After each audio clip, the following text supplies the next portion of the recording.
Hello, my name is Collection Connoisseur. I collect digital thingamabobs and video games. Today I'm playing Slay the Spire. This time on Slay the Spire, our challenge is the So Basic challenge. This is one of my harder challenges. In this one, we cannot have any non-starter cards in the deck. Hold on a second. Curses are allowed, as it says up there, although we don't actually want curses in the deck, of course, and curses are only really allowed because there are some times in which I'm forced to take a curse. So I'm going to avoid taking curses, but they are allowed. Not having any non-starter cards in the deck means that I cannot add cards nor transform cards, because both of those would end up adding non-starter cards to the deck. I am allowed to have things that add non-starter cards to my deck during a battle. So things that are only there for the course of one battle. For example, potions.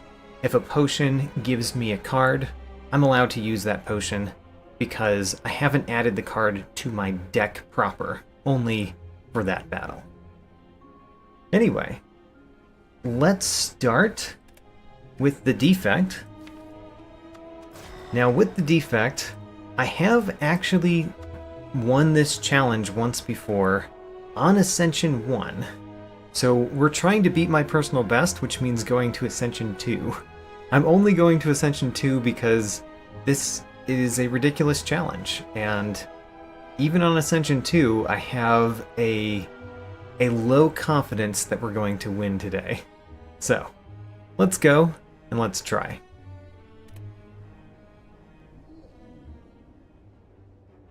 Alright, there's not a whole lot that we can do here. Actually, scratch that. There's 3 separate things that we can do here. We can remove a card, obtain 3 potions, or remove 2 cards. That's a surprising number of options for this challenge. I wonder if we should remove 2 cards, because the only value that gold has is really buying potions and buying relics. Removing 2 cards does make our starting deck a lot more consistent. We get to play Zap and Dual Cast a lot more, which is good for us. So I'm certainly thinking about that.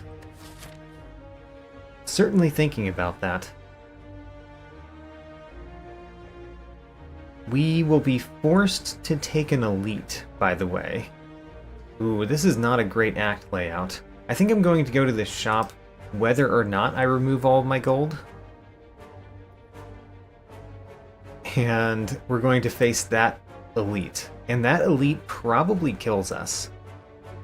Going this way, in which we get to visit a fireplace before an elite, makes us go through more normal enemy battles. And normal enemy battles are pretty bad when you can't get many rewards from them. But it might give us potions. So going this way might be the better option anyway. Alright, I'm reconsidering. I think we are going to go this way to go to this elite. I guess if we're doing that, we could consider going this way, getting 2 fireplaces, one after the elite. I think no matter what I do, I am going to remove 2 cards, or obtain 3 potions. Those are the 2 options I'm really considering. Since we have an early elite, I was going to say let's take 3 potions. Let's remove 2 cards. And I'm going to remove 1 defend and 1 strike. So we're starting off with an 8-card deck. Let's decide which way we're going. I think I am going to go to this one, so we're going to go through here and this way. Alright. Interesting first battle. I think we play Dual Cast first, because Dual Cast might just take out this Spike Slime, or if it deals at 8 damage, we can take it out with a strike. So let's do that. Alright, that decided which way we're going. Unfortunately, we didn't get to play Zap. Although we drew it again. Nice having a small deck. Alright, first battle went fine. Let's move on to the next one. Obtain the golden idol. Trigger a trap. So, the options here are going to be adding a curse to our deck, taking damage, or losing max health. I don't know if we can do any of that, even though the golden idol would be good for us, because buying relics is a good thing for us. I honestly think we should take this, but I also don't know which downside we should accept if we do take this.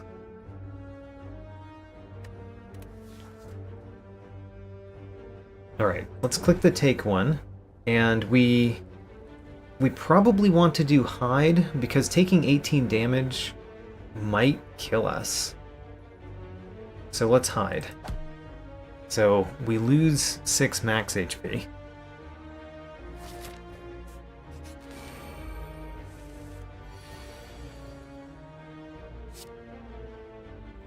Ooh, interesting. So we probably want to hit this one, because it's buffing itself. And then we want to do a dual cast and a strike. Great. A cultist potion, that will be helpful. It might be helpful in the elite, it would certainly be helpful against the boss. So this could be extremely helpful for this actually working out for us. Let's take that. And I don't know why I'm opening a card pack. We can't take any of them. So now we're going one of these. I think we still go this way. Although I don't know if I should. Maybe I should go this other way. I went here knowing that we would make the choice now. One more fire after the elite is good for us, but we're certainly not going to go that way. So one more fire after the elite leads to a couple of normal enemies and then a couple of question marks. Whereas if we don't go one fire after the elite, we get a shop, which we could buy a potion in, and 3 question marks. I think we want to go that way still. This shop is going to be pretty pointless. Yep, pretty pointless. But the next shop hopefully will do something for us. Definitely doing zap and strike and dual cast. Good first turn.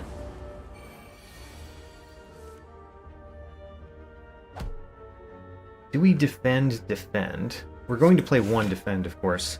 Do we strike and take 1? There's no need. Just defend. And then we dual cast. Great. Alright. Now, the main thing that we want to smith is probably zap. Because making zap free is very significant. Allows us to play it every time. We kind of want to upgrade all of the cards in our starting deck, but zap is the one I want to upgrade most. If we dual cast and it hits this one twice, I consider that pretty good, but we could kill it actually. Let's try. So now that we saw what happened, I think we play 1 defend and 1 strike. And we probably strike the spike slime. Alright. So there's our zap. It's free now, we like that. We are certainly striking this one. Do we take the 1 damage? It would be 3 damage. Never mind. We play 2 defense.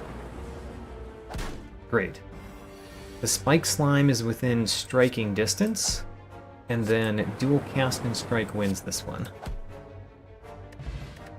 Ooh, we have a smoke bomb. Smoke bombs are so much more beneficial in this challenge than most other times that I encounter them in Slay the Spire. Because normal enemies are much worse, and we really don't want to fight them. Elites we want to fight because it gives us relics. This elite is kind of annoying, obviously. How much damage are we going to take in this elite? I don't think the cultist potion helps us because it takes too long for the gremlin knob. But 86 health is a lot to go through, and we do have to play this sap right here if we're going to get through this. So we're going to take some damage. 16 this turn. Okay, we're definitely playing the dual cast. Let's strike first, and then think about it. We've got to play the dual cast. We're taking 10 damage here, but we very likely win next turn. We do. Alright. That actually went really well. We defeated the Gremlin Knob really well with this deck. Kind of surprising. And we get Tiny Chest. Considering that we're going to go to a lot of question mark rooms, and relics are one of the few ways that we can actually benefit our deck, Tiny Chest is much better than I would normally consider it. The pair. Happy to take a pair.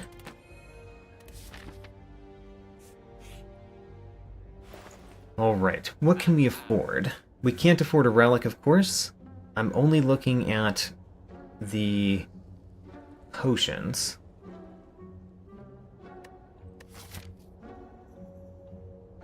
We're fighting Hexaghost. Hexaghost, the Essence of Steel, is pretty bad. I don't know how we actually defeat Hexaghost. I want a potion to defeat Hexaghost, but I don't know that these are the potions. We've got our Cultist Potion. We could just remove another card. We could remove another strike. I don't think I want to remove a defend. I think we need 3 defends in the deck.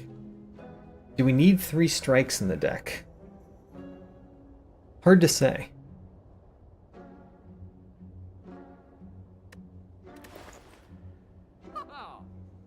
What potion do we want with Hexaghost? The Essence of Steel is the only one that I can really think of. I guess we just take a Fire Potion. Or we save up for more money so we can buy a relic in the future. It's just that the future doesn't happen if we don't beat Hexaghost. So I'm going to buy the Fire Potion.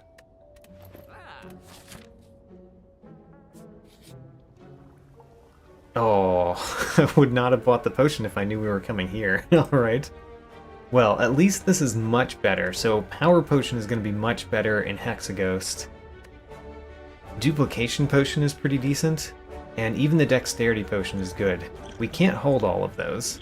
So we're going to get rid of the Smoke Bomb and the Fire Potion that I just bought. And take the Power Potion.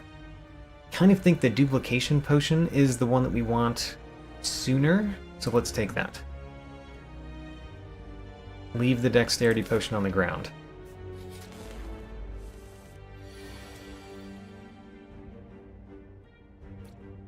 I think we've got to defeat the Acid Slime first here. Unfortunately. Well, at least we're going to defeat it very easily. We do play the Zap. We play a Strike on this one, and then we dual cast. And then a Defend. Alright. See, our deck hasn't gotten a lot better since the last time we faced one of these. We are going to do 18 damage next turn. I think we defend, strike. We're going to do... I said 18, I meant 16. We're going to do 16 damage this turn. Or we could do 6.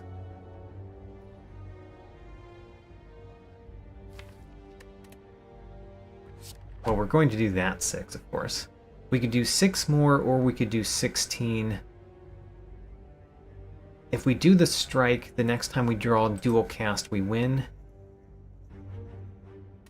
If we do the dual cast, then we have to draw 2 strikes or a strike and a zap. I think that's better. Great. Strike, strike.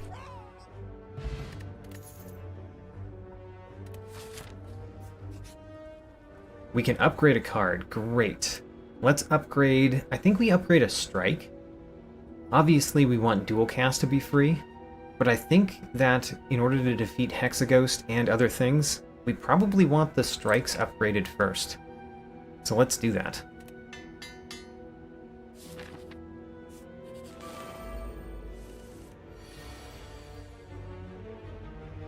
Start with dual cast, see what it hits. Interesting. A strike on that one is not the best. Let's strike this one.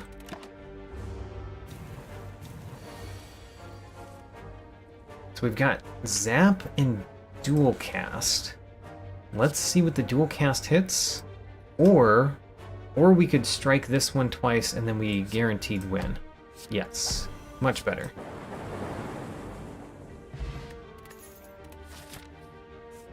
Okay, do we rest or do we smith? Both are pretty solid options. By the way, Ascension 2 makes the normal enemies deadlier, but the bosses aren't deadlier, and we heal up fully after this boss battle, if we win it. So, do we need the health? I think we'd rather smith. And I'm considering doing a defend this time or the dual cast. Let's do the dual cast. So now dual cast is free, we can always play it. Okay. Do we do a dual cast early on in the battle? I don't know. What we will do is we're going to play our Power Potion and our Cultist Potion. Power Potion, Electrodynamics gives us 2 more lightning. Static Discharge gives us lightning every time we get hit. There's a correct answer here for Hexaghost. That's Static Discharge. So, Static Discharge is really nice. Maybe that means we can keep the Cultist Potion, because that's such a strong effect against Hexaghost. I think that's true. So, let's play the dual cast first turn. And not play the Cultist Potion because this is going to deal a lot of damage to Hexaghost. We still need to focus on dealing damage.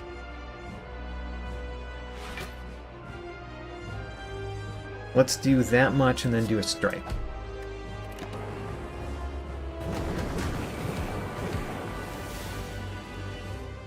Okay, and then I have to do the weird calculation of do I take the hit or not every turn.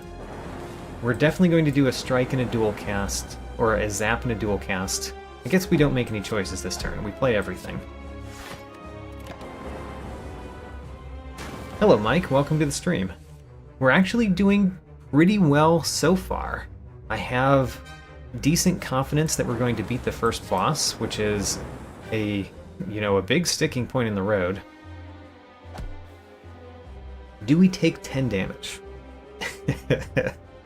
Taking 10 damage, we channel 2 lightning?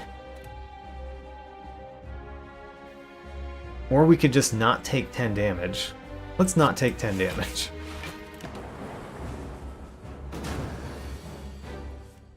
So unfortunately, the burns do not give us the static discharge, but it does mean that we can defend.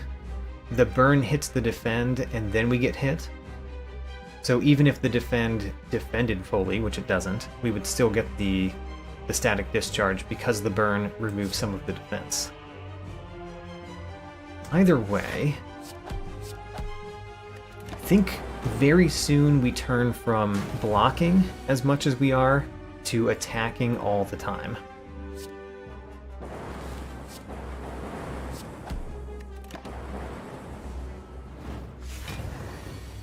Alright. This turn, 2 burns in our hand are quite bad. I mean, there's no choices about what we do, except for potentially playing a potion. But I think we're nearing the end of the fight. It's just, are we winning at the end of the fight? That's the question. And I think we are. We've got the dual cast next turn, so I can guarantee a win here.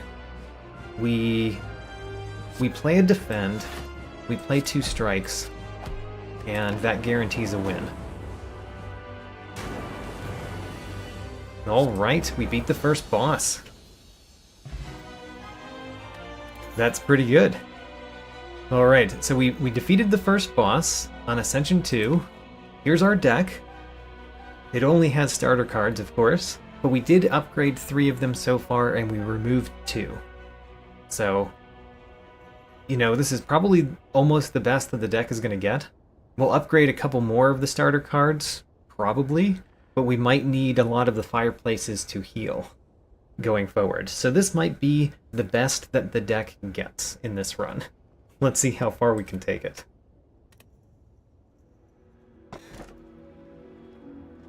I don't think we should take Ectoplasm. Velvet Choker... Velvet Choker basically has no downside. Because how in the world would we get to play 6 cards per turn anyway, right? With nothing in the deck that allows us to draw cards or get more energy, I think the Velvet Choker has no downside. So let's take it. So we've got an extra energy every turn, and we cannot play more than 6 cards per turn, which I believe was not going to happen anyway. So we want to basically avoid battles, mostly as much as we can. Going to an elite is not terrible if we feel like we can beat that elite. Ooh, we're fighting the Collector. The Collector's pretty hard because we're never going to have something that helps us defeat the Torch Heads quickly. We still have our Cultist Potion, which is good for us.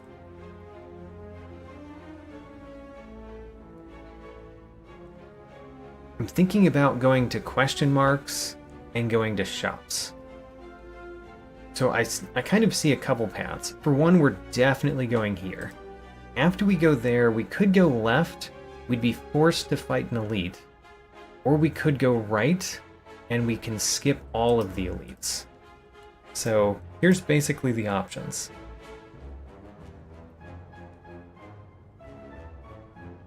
And then there are multiple ways to get to this. I don't think an early shop is very helpful to us, so I think we do as many question marks as we can. So we start here. And we get our money taken from us. We can play all of our cards, basically.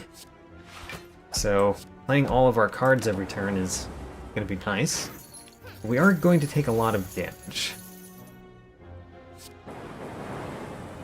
Ooh, why'd you hit that one?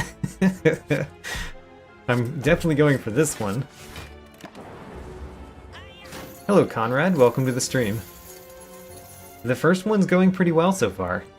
Granted, we're in Act 2.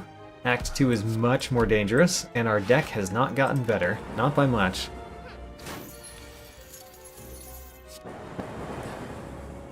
Alright, we took a lot of damage in that first one.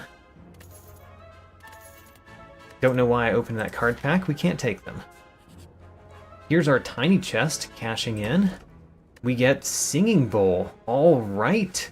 Singing Bowl is excellent in this challenge because we can't take any cards anyway. So now that means every battle gives us 2 more max health. Wonderful. Great to find that. So we can open the coffin for a relic, but we might get a Writhe. This is one of those times where, even though I have in the rule set that curses are allowed, I'm not going to pick an option that might give me a curse. Simply because I'm really putting that there only because I'm forced to take curses sometimes. But if I've got the choice, I'm not taking the curse. So, we can't take this, basically.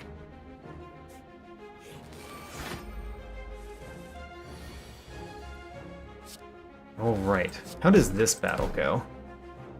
We're going to take a lot of damage in this battle. Yes, we're going to take a lot of damage in this battle. We just don't do enough damage. I wonder if we're going to have to use our duplication potion. Because this 11 times 2 is real bad when we're frail. But the duplication potion doesn't help us much. If it gets a kill, we'll use it though. Alright, we didn't use it. Blessing of the Forge. Nice to see. And we should... Oh, wait a minute, we should click on this so we get the 2 health. Alright, Singing Bowl. Start doing your thing. We almost certainly should use a potion in this next battle. So... what potion are we using here? I don't know, but this is a terrifying battle. We could use the Cultist Potion, just for the thematic element, but we really want that for the boss. So I guess what we're using is the Blessing of the Forge. And this turn we can get 4 of our cards upgraded, which is probably the most we'll ever get, since we only have 5 unupgraded cards. So let's use it first turn. And let's see what dual cast hits first. Alright, go after the back one.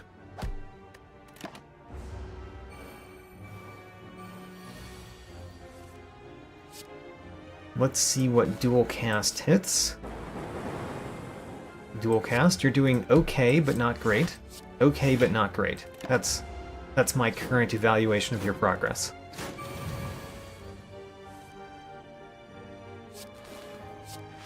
And here we're taking damage. This is another time where I could consider using a potion. The duplication potion. If I use the duplication potion, we would do 27 damage. Let's save it for when it makes a real difference on the turn. Which, you know, we might die next turn.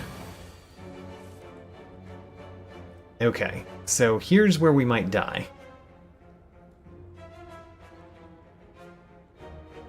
Let's start with the dual cast. And then we could duplicate the strike. Let's duplicate the strike. And then defend our heart out.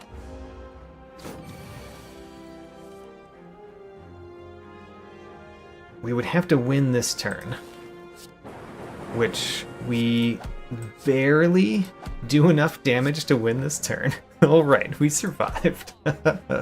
Not by a lot, but we did survive. Get our 2 max health. It does help. We are going to have to heal here, of course. You can see that clearly, I'm sure. And then we certainly can't go to this elite, as you can tell. This normal enemy might kill us for that matter. So let's see.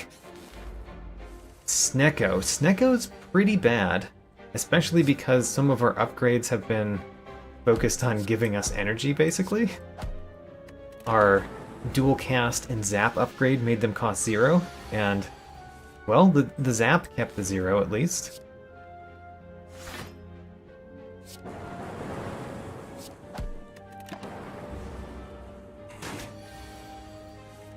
Okay, so next turn is the turn that we might die.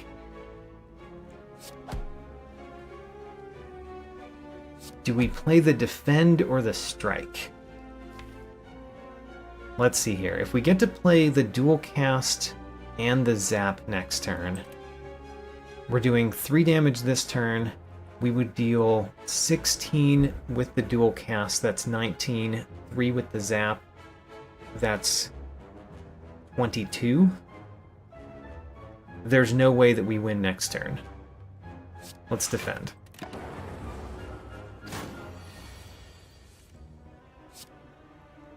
Well, at least we can play our entire hand.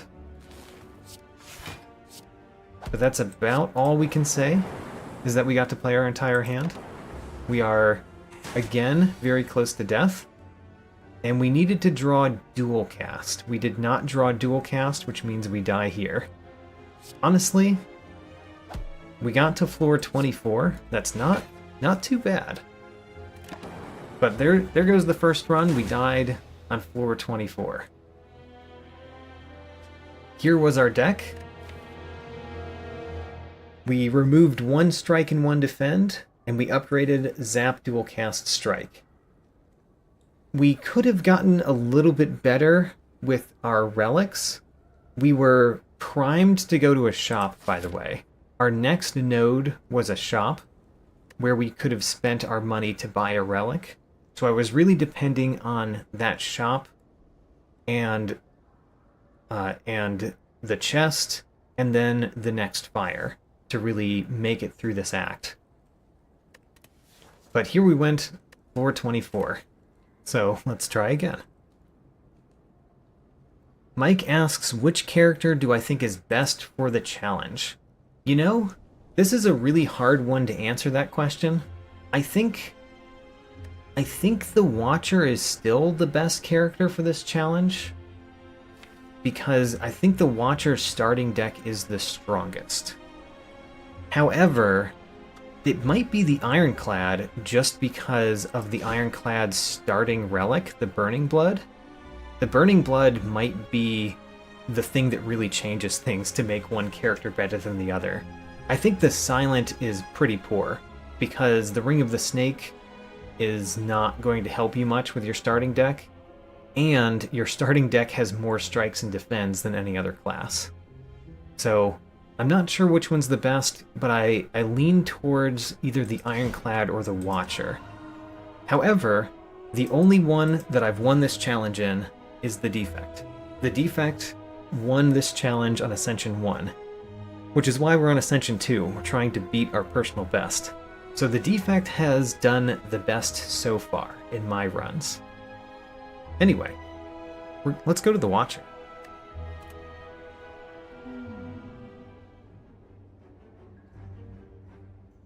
Interesting, we didn't confront the first boss last time we played. Almost certainly we want to choose this one, Niao's Lament. And I don't know what the act layout would be to make me change my mind, but I'm still going to look. Almost certainly we want Niao's Lament.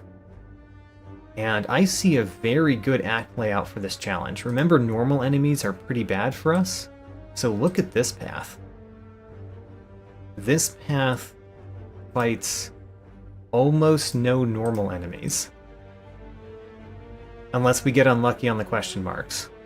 Now granted, part of the reason that I clicked this way is thinking of Niao's Lament. Niao's Lament might give us a free elite if we happen not to see a normal enemy in these 3 nodes. So I think we've got a really good act layout. Of all of the characters, I think that the Watcher is the best for facing up against an elite in Act 1 with her starting deck. So let's go.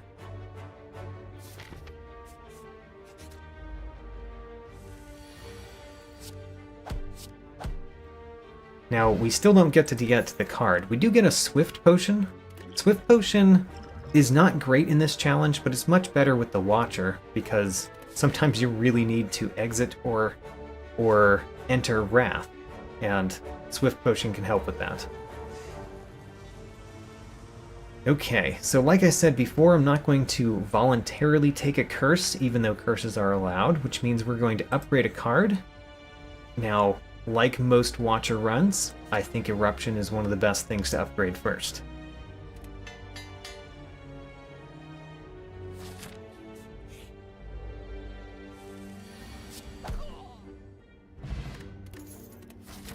Alright, so do we fight a normal enemy in these two battles? This one's a shop. So we could do a card removal service, or we could get a potion. All three of those potions are pretty good, but I think I lean towards the left two.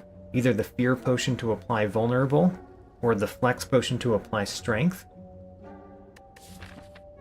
And that could allow us to fight an additional elite, but I don't think I would voluntarily go toward an additional elite this act. But it might help with this first elite, the one that we're kind of heading toward. Let's take a Flex Potion. Right? Flex Potion. I could still remove a card.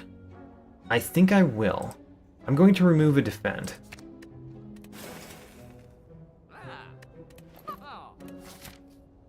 Alright, if this is not a normal enemy, then that elite is free.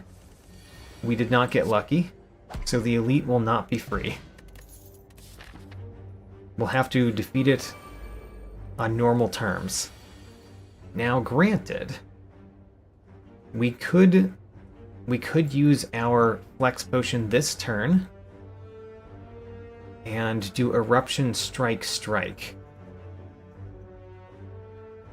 Strikes with the additional 5 strength would deal 11 or 22 in Wrath. I like it. Let's do it. So, Flex Potion. Let's do an Eruption on this one. Let me check my math first.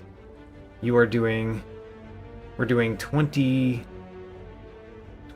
with each of these. Yes, that's correct. Great. Hit this sentry, hit this sentry. And then I probably want to use the Miracle now, but maybe what we want to do is do... Let's see here. Next turn we do a Strike and a Strike, which is enough to take out one of them. Should have thought about that a little bit more, right? Yeah, I should have. We could do a Swift Potion this turn, but I think we're going to do the Miracle Defend right here. Next turn we can kill the right one with these 2 strikes. And then we can even hit this one pretty hard. And we win. How about that? That was a very good showing for the Watcher. We got Akabeko. Not terrible. The first attack each combat deals 8 additional damage. It's not terrible. Doesn't help us too much, but 8 extra damage at the beginning can be useful. So, it's better than some things we could get. Such as one of the eggs. We could have gotten a toxic egg. That would have been useless. Alright. I would perfectly be happy with removing a card from my deck. Let's remove a Strike, I think. Yes. So there's our deck. I don't know if I want to remove another Defend. We might remove another Defend after we upgrade Vigilance, but I think this might be the deck that we have for the run. Because you don't want to remove too many strikes or too many defends when you've got basically nothing else. And I feel fine to smith here. Should we smith Vigilance or a Defend? Let's smith Vigilance.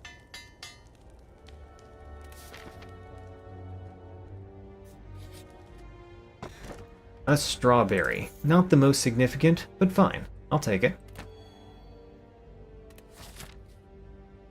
Now, I could fight another elite. It's just that... Is that worth it? Rather than getting 2 more upgrades? Because I could go this path instead. I guess either way we're going here. So let's do one more node before we make a decision. The Power Potion. Power Potion would be very helpful against the Slime Boss. Let's take the power potion.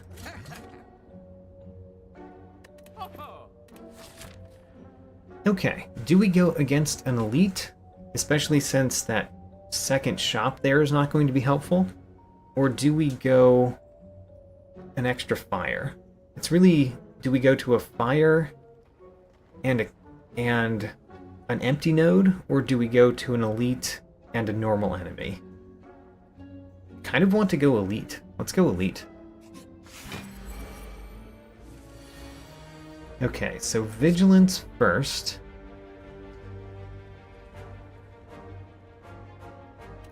Vigilance first? We could do eruption vigilance, or we could do eruption strike. I want to go vigilance first. Let's wait on the eruption. We'll draw it very easily. We have a small deck. Okay, this is perfect. We can do eruption strike strike. Eruption strike strike. And then we've got a vigilance next turn, which we can do after a strike. Or after an eruption, because eruption does more. Eruption vigilance. Could have used the miracle there, I guess.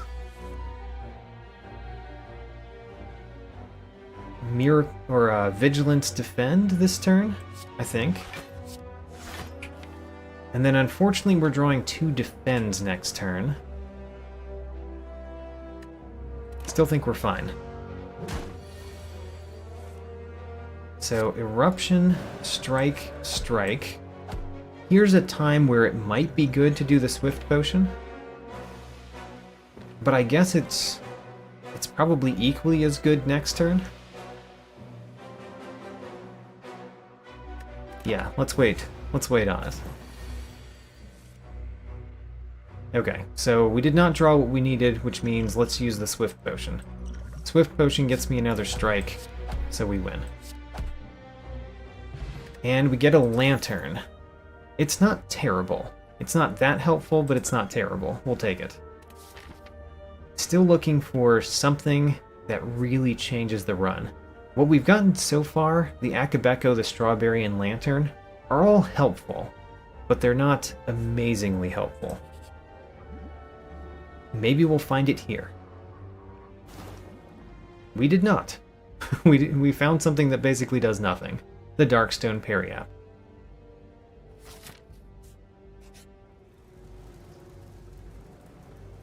Can I afford to lose 11 health? I think I can. Let's get the gold.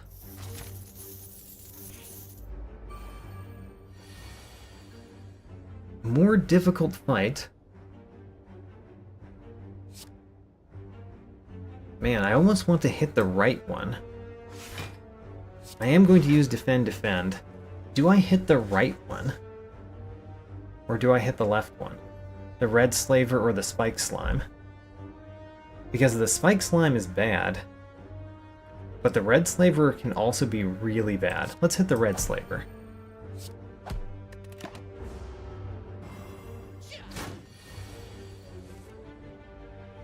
Eruption when we cannot play a couple strikes. Not the best. So Vigilance Defend? Vigilance Defend. This is not a great battle for us. This might be where we use our Miracle to just put out another Defend.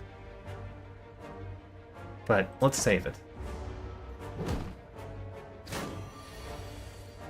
Okay, that would be real bad.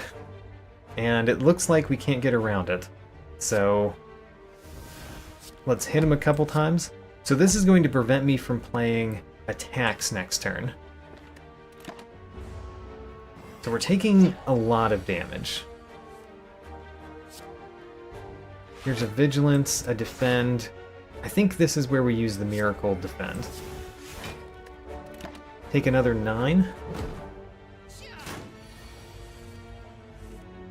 There's the Eruption. And it looks like the best thing that we can do is do Eruption against the Slaver. And like that. Luckily, the Spike Slime didn't attack us because we did not draw enough strikes to defeat it. Alright. That one went very poorly. We do have to heal now. And let's go into the slime boss battle. I will use a power potion in this battle, because I think this one could be bad for us. Do we use fasting? Or foresight? Fasting or foresight? I don't think we use rushdown. There's just not a lot of benefit to drawing 2 cards when we enter Wrath. It's still beneficial, but I don't know if it's beneficial enough.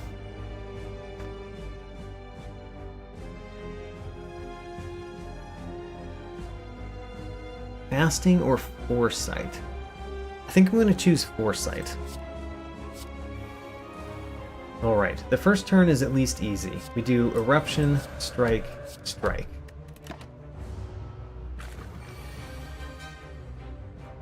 Let's get rid of the defense. We don't need those. We got a slimed defends and the strike. Okay, that one went very poorly. At least we know we've got our attacks next turn. I was considering Miracle Vigilance there, but there was no point. So we are being attacked this turn, so we need to do... We basically just want to get rid of the slimed. We're going to attack as much as we can. And then I probably should have discarded one of those so we didn't shuffle the deck. Yes, that would have been a better option, but oh well. We did what we did. Now let's see if we can live with it. Oh my gosh, that's real bad. Alright, discard 2 slimed. We do want to shuffle our deck this time. Oh man, we didn't get the vigilance, which means we don't die here, but we come very, very close to death. I guess we'll do strike, strike, miracle, defend, defend. Alright, what's happening? Only the middle one is attacking, which means we can defeat it. We don't need to defend this turn.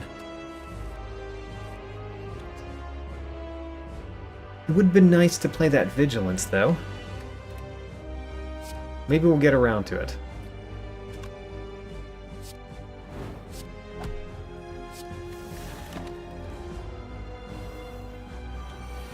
Alright.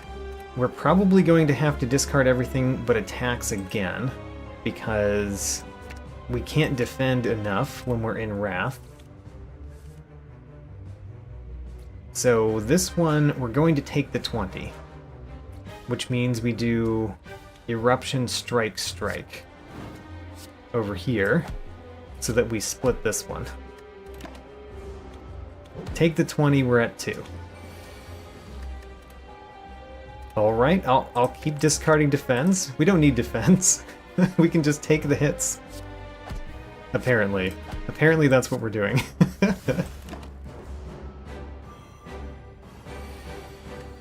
Alright, what's happening now? Again? If we can just keep hitting them constantly, we don't die.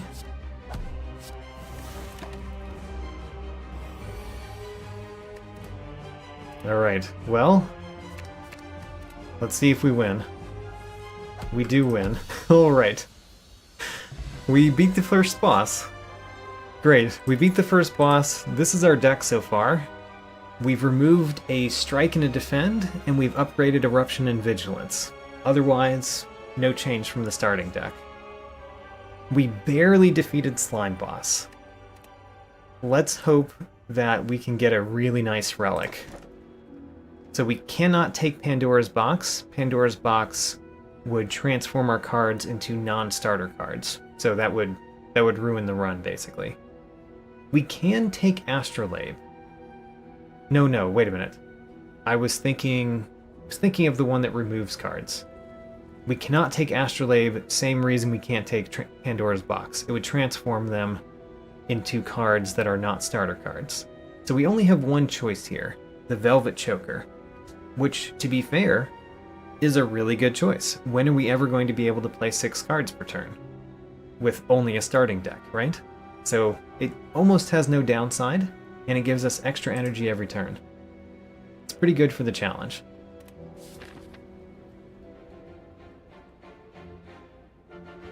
I saw something scary. Okay, never mind. We can actually avoid all of the elites by going this path. We can even go this way and avoid, hopefully, most normal fights too. Because normal fights can be very deadly in Act 2 with only a starting deck. So, let's go. These guys are going to steal my money again. Can I defeat one of them on the first turn? Eruption does 17 with the Akabeko. We actually can enter Vigilance no problem, so I shouldn't really think about this too hard. The only question is, can we defeat the right one, or do we have to defeat the left one? So strikes are going to do 12 damage apiece after we're in Wrath. So that's 24 plus the 17, not quite a kill on either of them. So I think we hit the left one.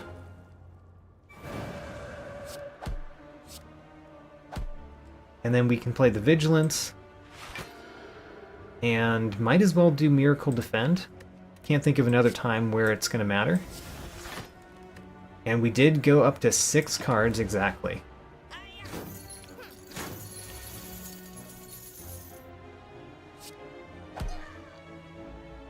So the real question for myself is, are we going to defeat this guy? Because if we can't defeat him, we should defend, defend, defend. If we can, we should strike, defend, defend. I think we can defeat him.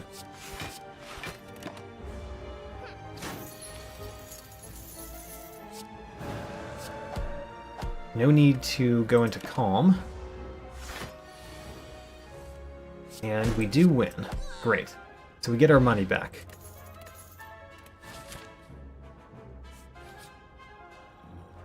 Ho-ho! We can upgrade all of our strikes and defends. I like it.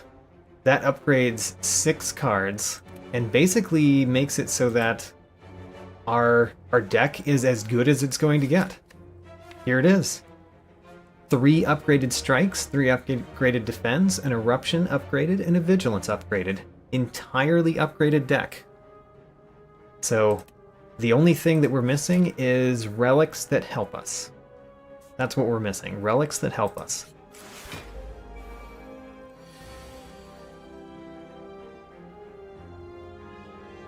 I don't think we want to do Eruption Strike Strike here. So we're going to do Defend, Defend, Strike, Strike. Not play the Eruption.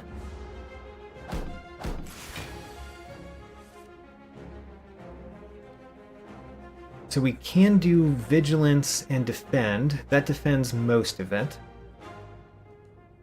We could do an Eruption before that.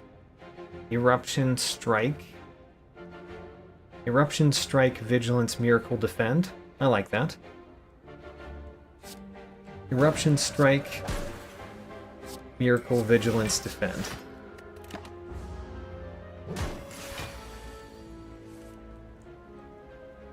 There's an Eruption. We don't quite do enough damage that I think we want to play Eruption, though. So we should just do Strike, Strike, Defend, Defend.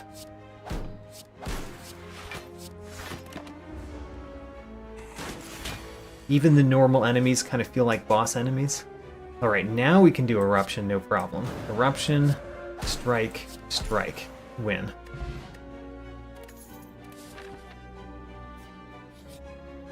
Okay, what do you have for me? I see a potion belt. Not really what we want when we have 0 potions. I see a pantograph, which would be great, but we don't have the money for it. and a hand drill, which... What's our boss? Our boss doesn't really add defense that I can think of. The hand drill is not absolutely terrible, but it's not great. So I think all that we do here is we buy the regen potion. Yeah, let's buy a regen potion. We still have not found great relics. We found relics that help primarily, but they help a very small amount.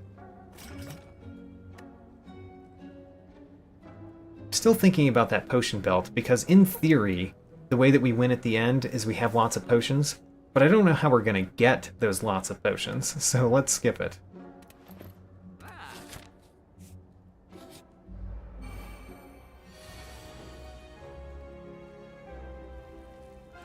Well, easy first turn at least. There's just not much we can do.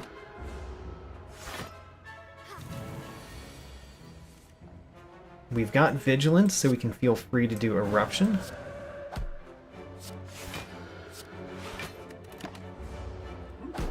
And honestly, this enemy doesn't seem so bad. We can do Defend, Defend, Strike, Strike. We're definitely going to strike once. We could do Vigilance Defend, which defends for everything, or Defend Defend, which has us take 1 damage. Don't really mind the 1 damage. So Defend, Defend, Strike.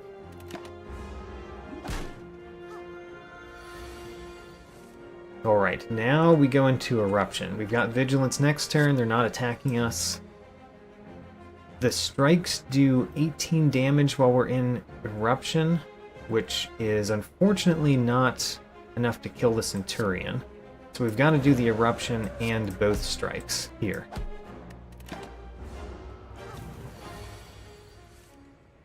And then I don't think that we go back into Wrath if you're not attacking.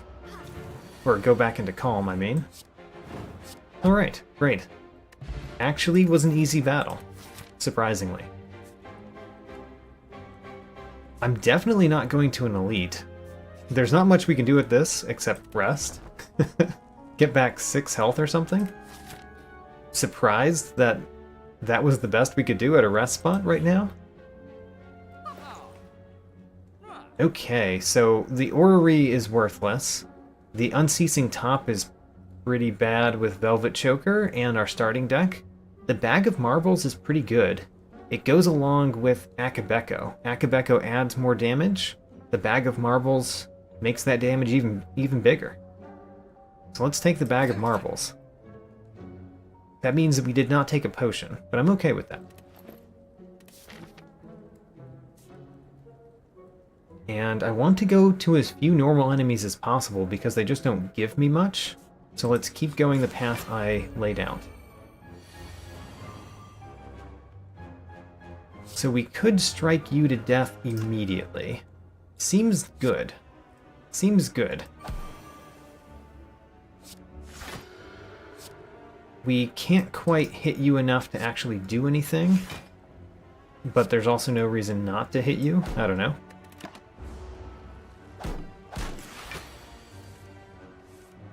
Okay, we got defense, which is important when we are vulnerable.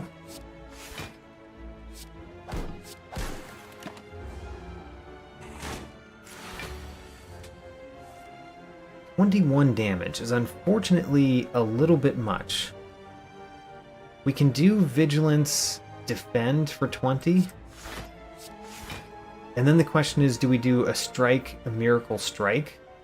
Or do we just do a Defend? I think we just do a Defend.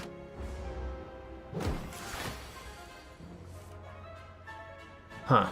How much damage is that? Eruption, Strike, Strike, Strike is... So the Strike, Strike, Strike is 36 plus 18 is 54. 54 damage. Probably not worth it. I think we just do the Defend, Strike, Strike, Strike.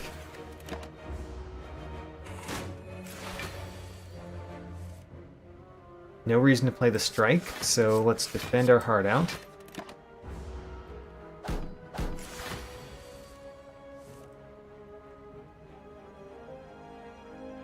The defends are doing a lot more, so I'm considering Eruption again.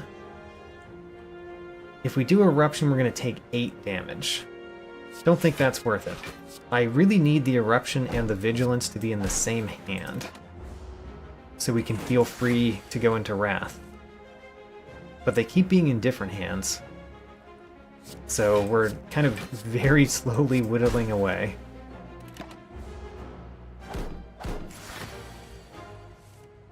There we go. Eruption and Vigilance in the same hand means that we can do Eruption and still go back into Calm.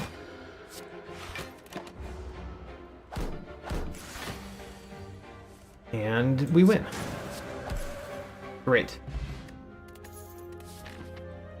What do we have? We have a Singing Bowl.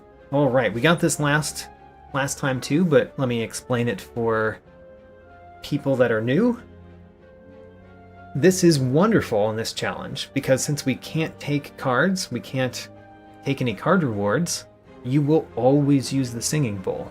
So the Singing Bowl now means that we get 2 max health every time we go into a battle. It's excellent for this challenge.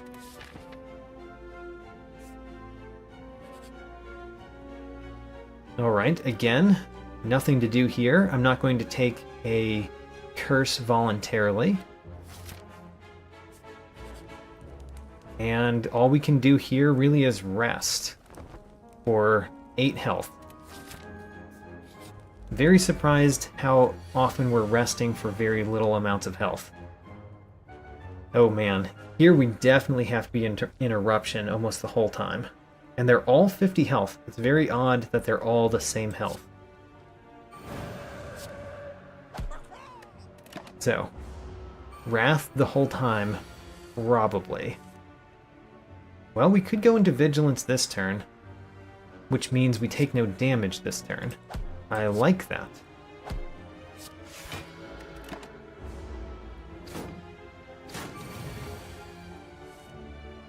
I realize I constantly interchange the words Wrath and Eruption and Vigilance and Calm. I'm sure that's kind of annoying to some people. I'm sorry about that. Do I want to be in Wrath? I think we're going to not be in Wrath, because we can defeat one of them without doing so. Alright, Eruption and Vigilance the same hand means we get to play Eruption. Would have been nice to have another strike or two, though. Defend, defend, defend, and then we're guaranteed to win next turn. Great.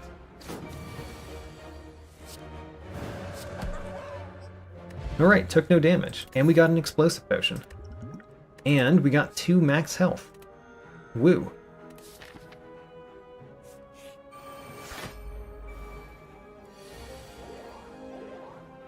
This one's a little bit annoying. I still think we start off with Eruption. And we're going to hit this one real hard.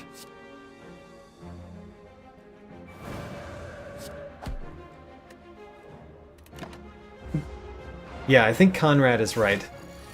I'm very much showcasing why I believed that the Watcher was better for this challenge than the Defect. We are getting farther with seemingly less help.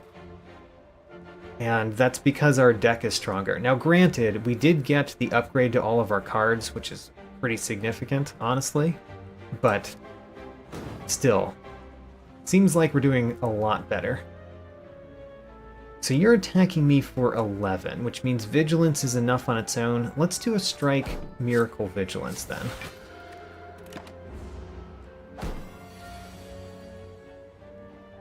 Alright, the defends unfortunately don't do as much, and at least we're getting rid of the dazed, even though it hurt us pretty bad this turn.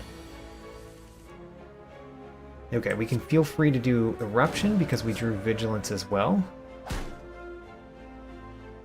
One of the things that I think sometimes while playing these turns is that maybe we should make our deck smaller so that we always get Eruption and Vigilance in the same hand. Like if we had 5 cards in our deck, then we would always draw Eruption and Vigilance. It's just, I struggle to think of what the other cards we would want them to be. Like, if we only have 3 more cards, I don't know if that's good, because you'd have to choose whether to have 2 defends or 2 strikes. Anyway, we get a power potion, which is excellent.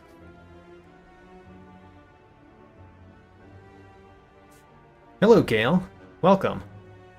What you have missed so far is we died with the Defect on floor 24, and we're doing excellent with the Watcher. Alright. And I'm at the Purifier Shrine, which really makes me question exactly what I was just questioning. Here's our deck. Our deck is all upgraded, which is excellent. It's got 3 strikes, 3 defends, Eruption, Vigilance. That means we've removed a strike and a defend, and we've upgraded everything. Should we make our deck smaller? And if so, what do we remove? Because if we make our deck smaller, I draw Eruption and Vigilance more often, and drawing them together is very helpful. However, do we really want less than 3 defends in the deck? Is that actually something that's good for us? And I'm going to say probably yes. Probably yes. So let's remove 1. But this is a hard choice. Alright. There's still not much for us to do here other than rest, so we'll rest. And we're going up against the second boss. With only starter cards. Not what we wanted to see firsthand, although we are going to use this power potion. Let's use it now. Mental Fortress would give us a fair amount of block here. Study doesn't do much. Master Reality does nothing. So I guess it's Mental Fortress.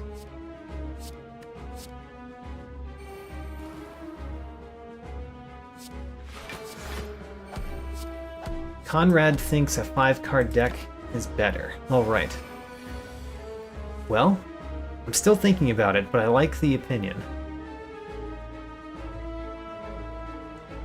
So we can defeat a Torch Head, which is certainly a good thing. Should we defeat a Torch Head with an Explosive Potion? Which would mean we could get further along defeating a second Torch Head as well. I think the answer is yes. I think the Explosive Potion almost certainly should be played in this battle. So let's throw it. Now we can do an Eruption here and a strike on the other one. 2 strikes on the other one, that is. Vigilance, defend. Alright, and we've fully blocked. However, the dangerous part of this battle has not yet started. Oh, and you're making more Torch Heads. How interesting. That's not typical. More Torch Heads. Alright, well, I guess we'll defeat this one.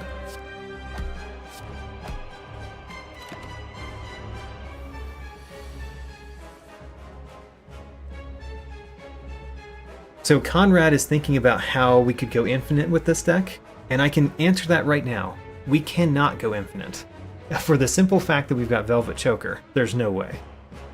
Velvet Choker removes all possibilities of infinite.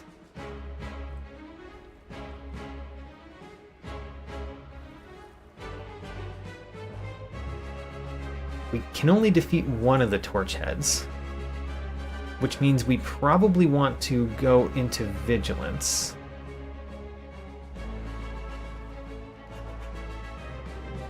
So let's defeat the healthier Torch Head and then go into Calm.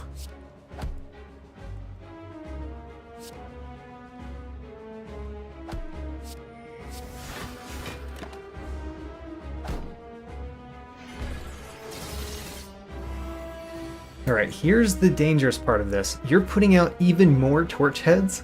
I don't think I've ever seen the Collector put out so many Torch Heads. Can we even defeat that one? Wait a minute. That's a real question. Can we defeat this Torchhead? With Eruption, Strike, Strike? Because the strikes will do 12 damage rather than 18. So together they'll do 24 plus the 6. That's only 30. Alright, let's defeat the Torchhead a different turn.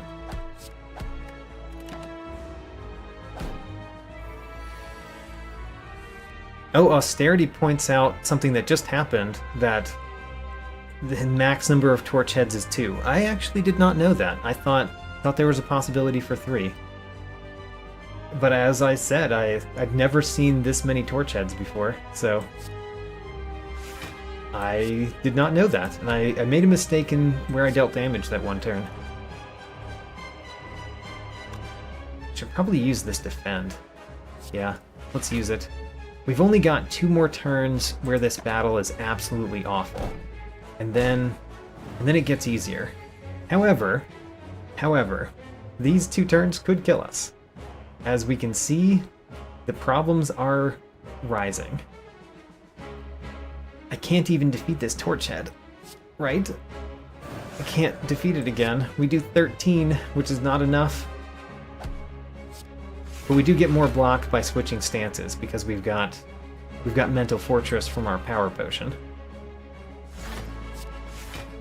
Should I use Regen Potion?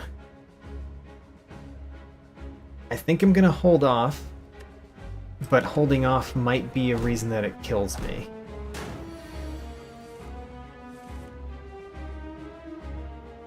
Okay, there goes one Torchhead.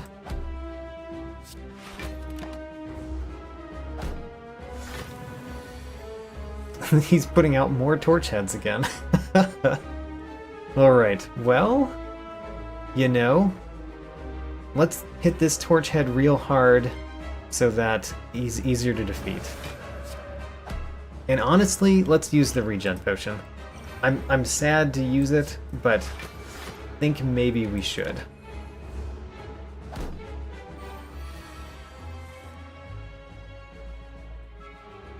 $21 damage from you is a lot. And it's only going to get worse because I keep having to spend my resources on Torchheads. But I also think I should keep doing that, so, you know?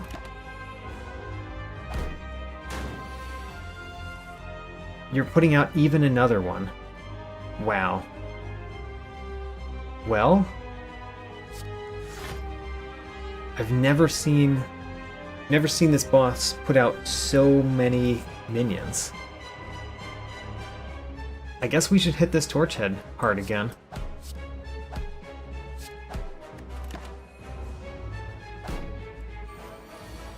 I can't handle 3 targets. That's just too much to deal with, having 3 targets. And going after the Collector means we would take far too much damage. So I need to defeat the Torchheads. And that doesn't work so well when he keeps putting them out. At least we fully block that turn. Okay, this turn you're buffing. Let's take this one out. Alright, so now we might actually be able to switch over to fighting the boss soon.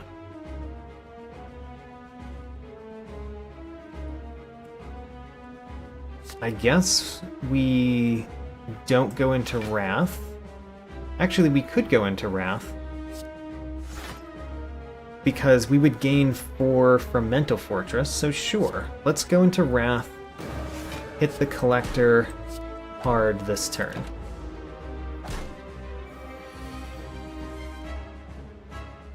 And then we cannot quite kill both Torchheads, but we can kill one, and we can go into Calm.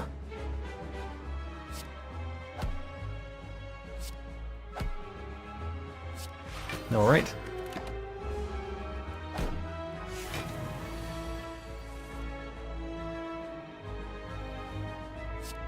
Defeat a Torchhead, that greatly reduces the damage coming in. So now, if we can just focus on defeating the Collector, I think we've got this. But he's gained a lot more strength than I really expected because I've been distracted by the torch heads constantly.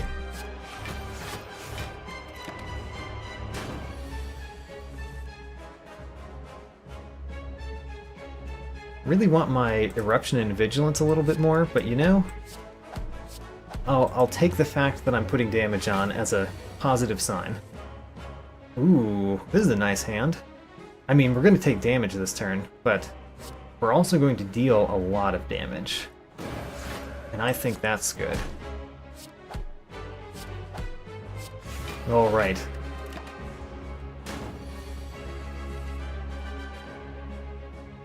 Eruption Strike does not win. Right? Strike does 36. We can do 45 damage. 45 is not enough, so we don't go into Wrath. Be careful to not go into Wrath when you would die. And then we win. Alright, barely won that battle, but we did win the Act 2 boss. And we got a duplication potion, great. And we get 2 max HP. This is the deck that we have. 7-card deck. 3 strikes, 2 defends, and Eruption Vigilance. All upgraded. Defeated the Act 2 boss. I think I'm agreeing with Conrad that we should go down to 5 cards if we can. But I'm a little worried. Let's see what we can do. So Holy Water is fine. It's fine. The Cursed Key is, I guess, fine. The Runic Dome, the reason not to take the Runic Dome is the Velvet Choker and the Runic Dome would give us 5 energy. And so if there's any time that we play more than 6 cards, the Velvet Choker actually hurts us. But even then, we only have 5 cards. And if we can play all 5 cards, then there's no reason to know what the enemies are doing, other than which enemy to target, which, you know, that can be a problem, but we could probably get by it. All of these are just energy relics. The Holy Water has no downside. And we probably don't need the energy that often. Well, I guess there is a downside to Holy Water, which is it makes it more possible for us to get the Velvet Choker problem.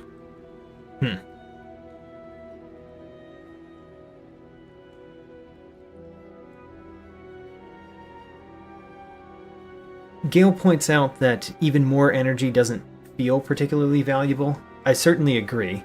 These are not the best relics that we could get.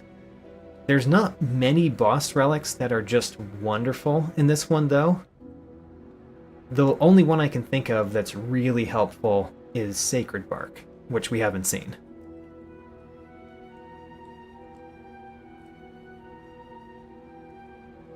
I think I'm going to take Holy Water. So we've got more energy. We've got more cards in our hand. We're fighting the Awakened one, but only if we get there, you know? Let's not worry about that too much, because getting there is a big enough problem that we probably should think about that more. I don't like the end of the act, because there's either 3 normal enemies in a row, or there's 1 elite, and all of those could spell our doom. Normal enemies are really painful right now. The 1 elite might be the better option, honestly. And we're forced to take an elite battle early on in the act. Ouch. Alright, this act layout is not good for us. Let's think about what we're doing in the first part. There's very little reason to end up going on the right path at the end. So we're not going on the right path at the end, which means aiming towards that node is fine. And I think we want a fireplace after our elite, not before our elite. So let's do this.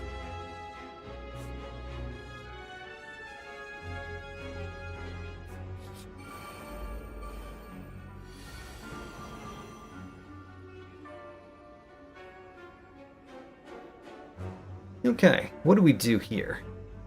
The spikers are pretty bad, but we also do need to kill the exploder. We would do 25 with the eruption on the exploder. The strike would do... how much? It would normally do 18. It would do 27.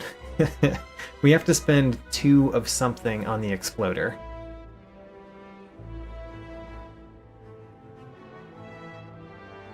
So I guess we're going to do eruption on the exploder and then a strike. And then defend, strike. Should we hit the healthier one? No. Let's hit the one that we can defeat faster.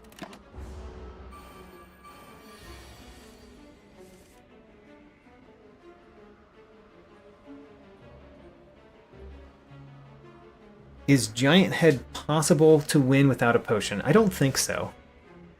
I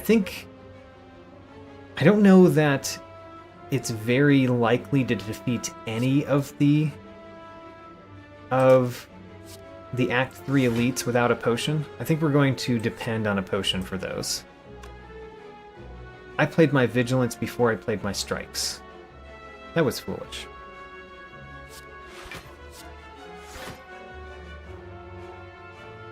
So we can play a strike. We can't play 2 strikes because of Velvet Choker.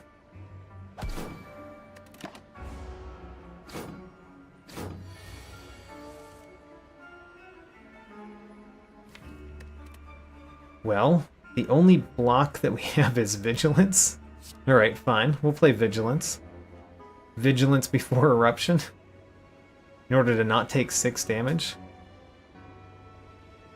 Maybe we should take the 6 so that we end in Vigilance. Oh, they're not likely to attack. Let's not worry about it. So, we want to hit you once and you once. And then we have to think, do we actually hit them again? And I think the answer is no. Let's not take damage when we don't have to. Because we're going to have to quite a lot. So not doing it when we don't have to is important. Strike. A defend and an eruption. That means if we draw a defend and a strike, we'll be mostly okay. We'll take a little bit of damage.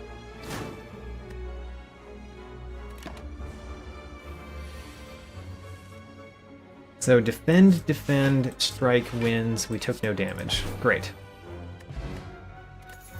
We do get 2 max HP, which is good. Okay, we can get a Sling of Courage for the elite battles. Sling of Courage might be good in the elite battles.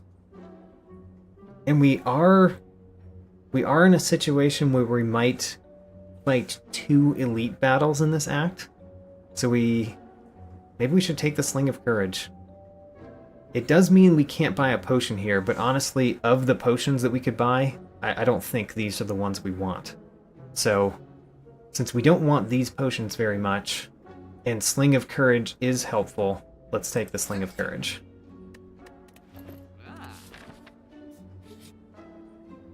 Alright, the Transmogrifier. We are not allowed to use this, because it would transform a card to a non-starter card, which is not allowed, so we just leave.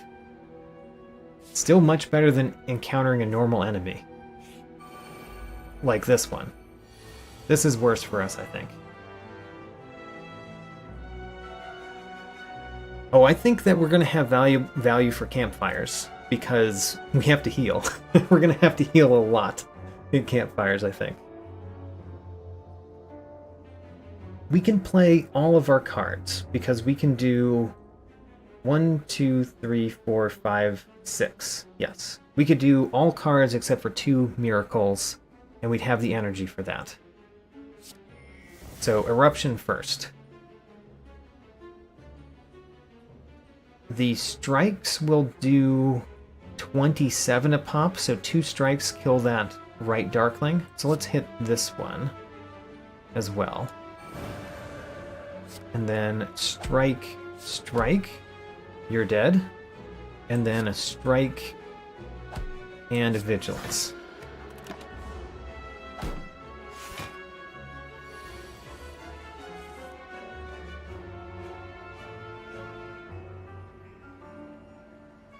I mean, is there value in hitting this one? I think there's not, because it's so... I mean, then we don't have to play 2 defends. When are we going to use these miracles anyway, right? Well, yeah, whatever.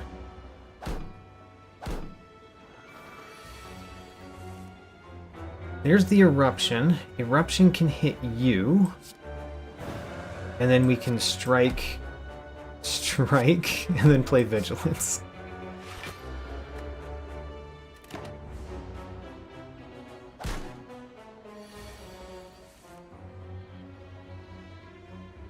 Axolotl asks, am I going to play Rain World? I don't stream Rain World. I play Rain World off camera, so I'm not going to play Rain World tonight, or really, I don't play it on stream, so you won't see it here.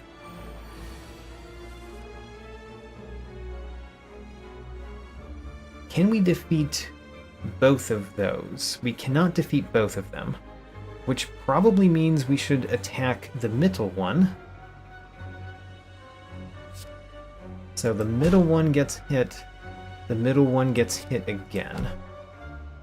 And then we've got 2 energy. So I think we play Miracle, Vigilance, Defend.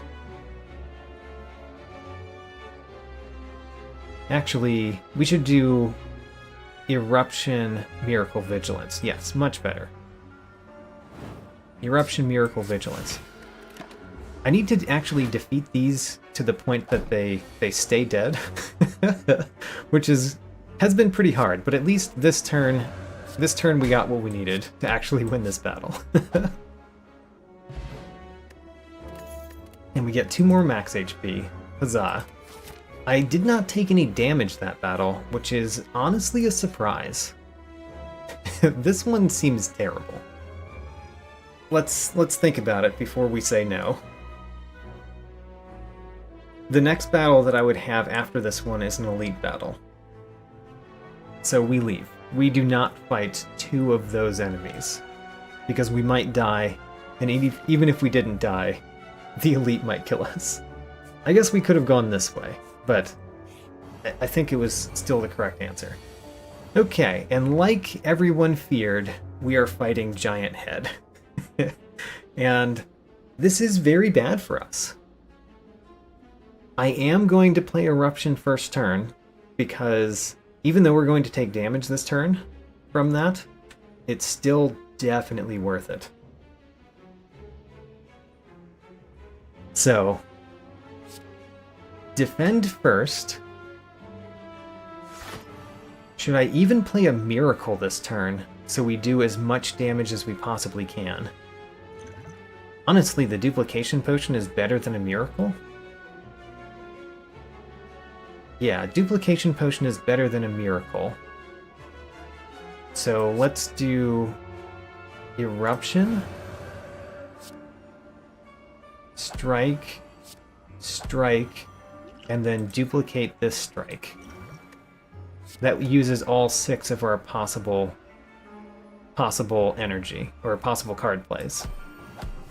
Alright, so we didn't quite hit the Giant Head to half, but, you know, we got pretty far. Pretty far along in the Giant Head battle. I guess we do defend, defend. Eruption Strike. Giant Head is less than half.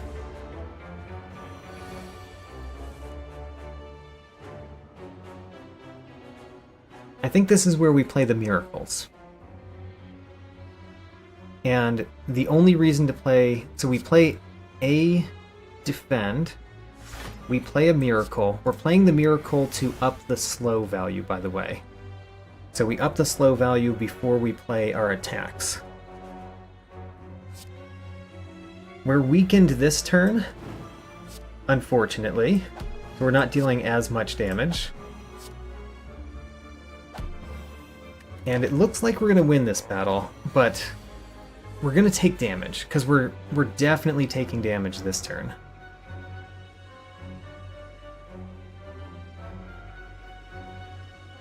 I'm thinking about what we play. Do we play Defend, Eruption, Strike, Miracle, Vigilance? 1, 2, 3, 4, 5?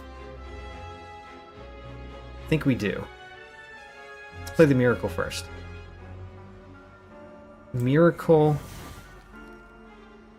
Defend. Do we actually play Vigilance? I think we do, because we're not going to win very quickly. Alright. So, Eruption and Strike and Vigilance. Alright, 112 left to go.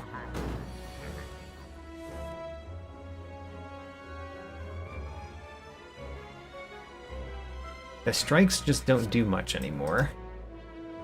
So, defend, defend, strike, strike. And we take damage.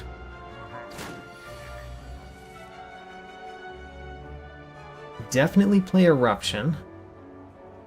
If we're going to play Eruption, there's no reason not to play the defend first to get a slow counter. Do we also play the Miracle to put another slow counter there? Because the Eruption is going to give us an energy back. Yeah, let's play the Miracle too. And then we play Eruption, Strike, Strike, Vigilance. And we win. Great. Alright, we defeated the Giant Head. We actually did pretty well in terms of health, but still,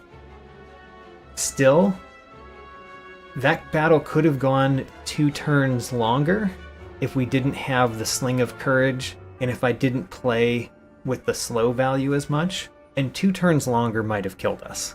So I think the Sling of Courage helped us greatly there. The Juzu Bracelet is wonderful in this particular challenge because we don't want to encounter normal enemies. And like I said before, the Smoke Bomb actually quite good.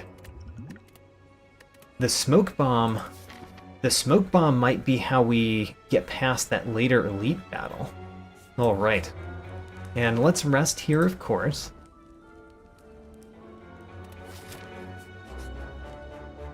Ooh, we get a free chest. Alright, free chest with a shuriken. Nice. And then we get our normal chest, which has War Paint. War Paint does nothing because all of our skills are already upgraded. So let's take the Sapphire Key. Now, we could go to an event, or we could go to a fireplace. We know this will be an event. I think most events are good for us. Probably better than a fireplace. So let's go to an event. Well, this event is actually pointless. Well, it's not pointless. Hold on a second. So every card that we look at, we get to skip for 2 max health. So do we want to trade 5 current health for 2 max health? I think the answer is no. So we're just going to do 1, and then we get 2 max health. So that event basically gave us 2 max health.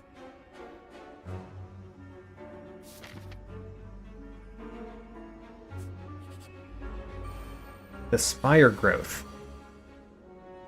Ick.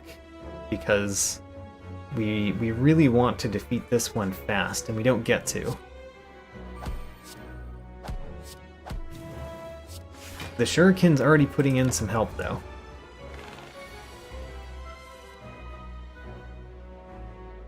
We take 10 damage at the end of each of our turns.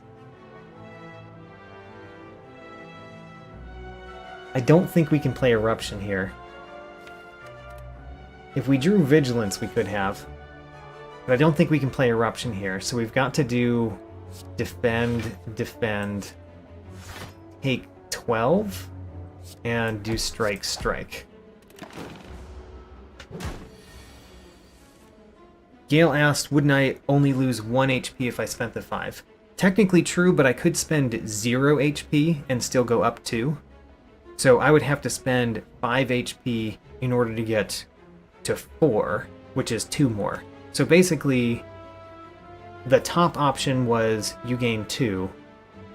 The second option was spend 5 more, gain 2 more. And the last option was spend even more, even 5 more, and gain 2 more. So I looked at it as the difference between the options.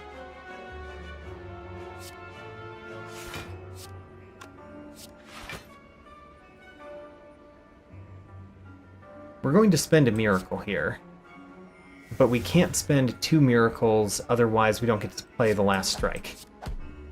And we do take more damage, 8 more. We can finally play Eruption, which is good for us.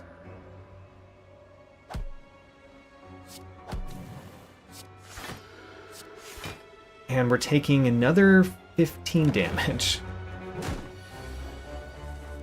Alright, finally we exit this battle. This was a pretty bad one. We got an Ancient Potion. Ancient Potion. We'll have to think about how that's good, but we did get it. Alright, let's rest. Visit our last shop, where we're going to buy a potion. Let's hope it's a good one. These are not great potions. I mean, actually a skill potion could be amazing, because it adds a card to our deck of our choice. And if we add the right card, it could be extremely good, right? So we're going to get the skill potion. I think we also buy the fire potion and get rid of our ancient potion.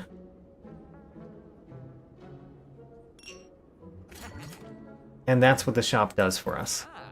And then we've got a smoke. We've got the smoke bomb. We're going to use that almost certainly in this battle, but I'm going to try to beat the battle without using the smoke potion first. Because if we do, we get a relic. So we're going to try it out and almost certainly use that smoke bomb. The first time we're going to take damage, we're going to use a smoke bomb. Such as right now. Smoke bomb. You thought you were intangible? I'm so intangible you can't hit me at all. Alright, well, it's exciting because we're making it to the final boss. Here we are at the final boss, and this is what our deck looks like. We've got only starter cards, and we're at the final boss in Act 3 of Slay the Spire on Ascension 2. So we've done extremely well to get to this point. I don't know that we can win here, but we're going to try. I think we do immediately get the skill potion so that we know what it is.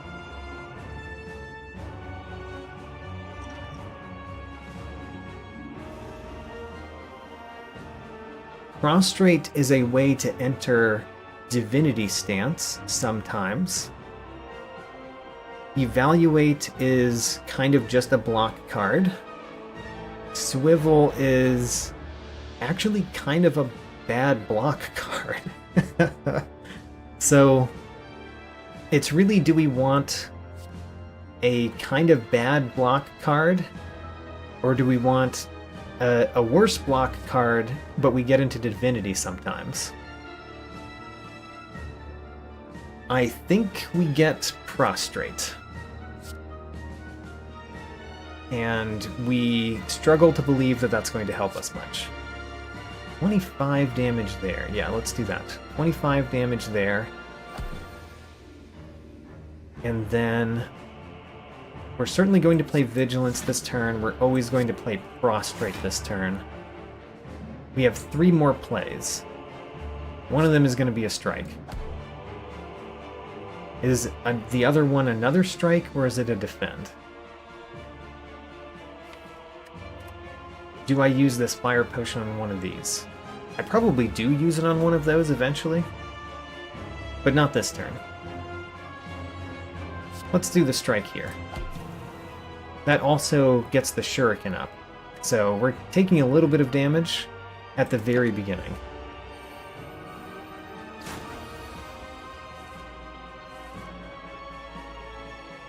Gale believes in me.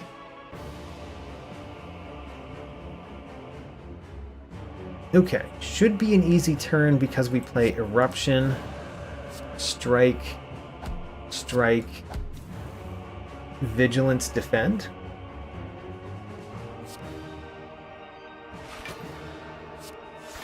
And then we can kill this one. It would save 6 health this turn, and us having to deal 14 damage to it. Great. Alright, we spent our potions. Now it's all about defeating this guy. The Awakened One. The Awakened One is dealing 24 damage this turn, which is painful. It's nice that our attack value keeps going up, but it's not great that our health value keeps going down. Austerity asks, how did I win this one previously? So, one of the big things that helped me win it previously is in the first shop, I bought or maybe it was the first shop, don't remember that well. I bought a toolbox, the toolbox relic from the shop, which gives you a random colorless card every turn. So that was a big aspect to it, is I had a random colorless card every battle. That helped me out a lot. And then I also got Nilri's Codex in Act 2, which was incredibly helpful. But anyway, it's on my channel. You can watch it yourself. And the easiest way to get to it is probably through my tracking sheet to find it. But also, I put a video out when I hit 100 Slay the Spire challenge runs, and that video has a link to it as well in the description. So any of those places you can go and see that for yourself. It was quite a lucky run in a lot of ways. It was also the first time I had ever done the challenge, which was ridiculous. Ridiculous to get that lucky the first time. I think we don't play any strikes here. Vigilance, defend, defend. I guess we could play a miracle and a strike. It's not like we're going to use our miracles much.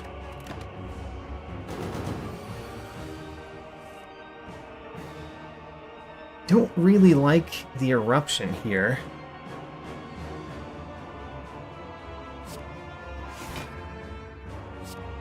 So we're not going to play eruption again. I'm not getting the shuriken as much as I would like.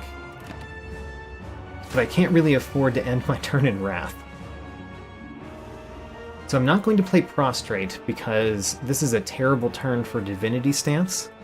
So we'll wait on the Prostrate. But we can go into Divinity next time we play Prostrate. Which could be now. So we could do Eruption, Prostrate, Strike, Strike, Strike. I like it. I mean, I don't like that we drew no defense. Granted. But The rest of it seems pretty nice.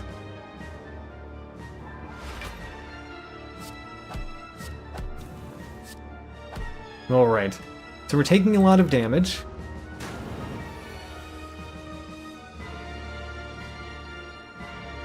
We can do...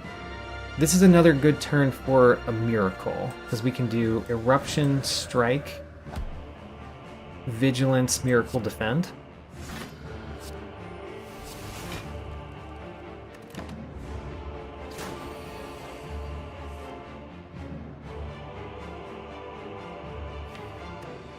We're guaranteed to draw Vigilance next turn, so no reason not to play Eruption. We're also going to play Prostrate, of course.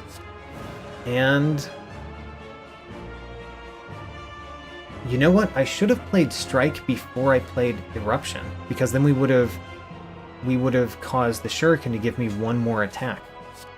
Darn. So sad. I could have played that turn better, and it could make a difference.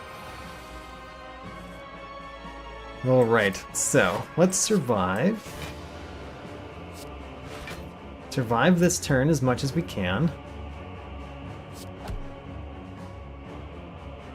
Don't know why I didn't play the strikes first. Yeah, we should have played the strikes first. Anyway, I think we're going to very quickly die at this point. However, we did get past the first part of the Awakened One battle, which I feel pretty good about.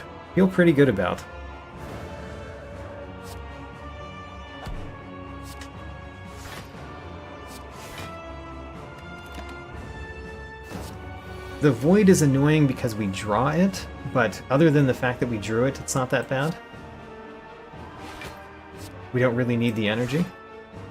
The fact that we're almost dying here is pretty bad. Let's be honest. We're almost dying right here.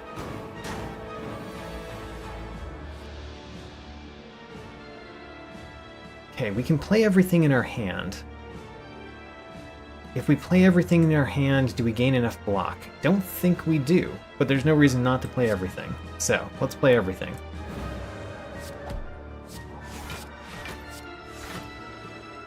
We die. Alright.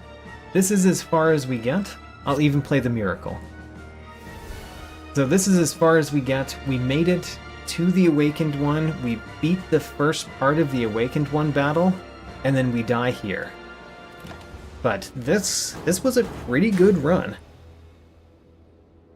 I'm quite happy with this one.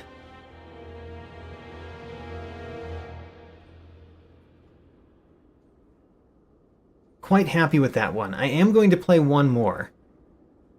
So we've got one more run in me for tonight. But that might be the best we get for tonight, and it is pretty good. It certainly beats the best that we've done with the Watcher on this one before. And look at that Mystery Machine. 17 question mark rooms. Nice.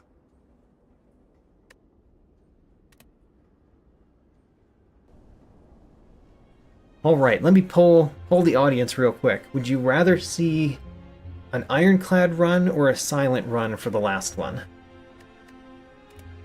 Because those are the two we haven't played with so far tonight. If it makes any difference, I think Ironclad is probably the better choice for possibly doing well.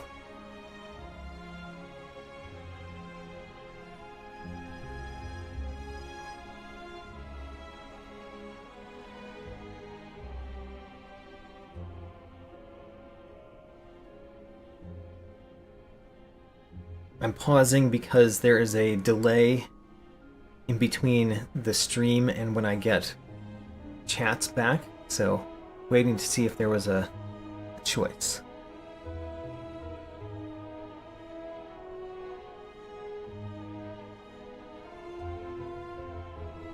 Alright, I see a vote for Ironclad. I'm happy to go Ironclad. Again, we're going Ascension 2. Let's see if we can win. I would be very happy to win. It would beat my personal best. And we got pretty close with... We had some relics that were good last time, but we didn't have an amazing number of good relics. So all we have to do is get lucky with relics. Alright. This choice is really easy because there's really only one option. This card would not be starter card, so we can't choose it. Same with this card, so we can't choose it. There are a couple boss relics that transform cards in your deck, so that would be an immediate loss, so we're not going to choose that. So we get max HP plus 8. Alright. We've got the beginning of a chunky Ironclad.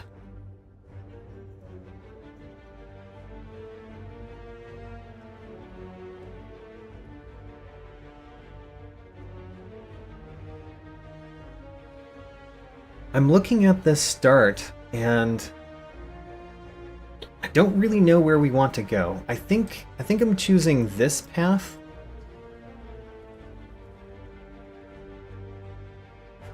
And then when we get here, we could choose whether we're going to fight an elite or not. And we might choose to fight an elite if we've done well. Let's do that.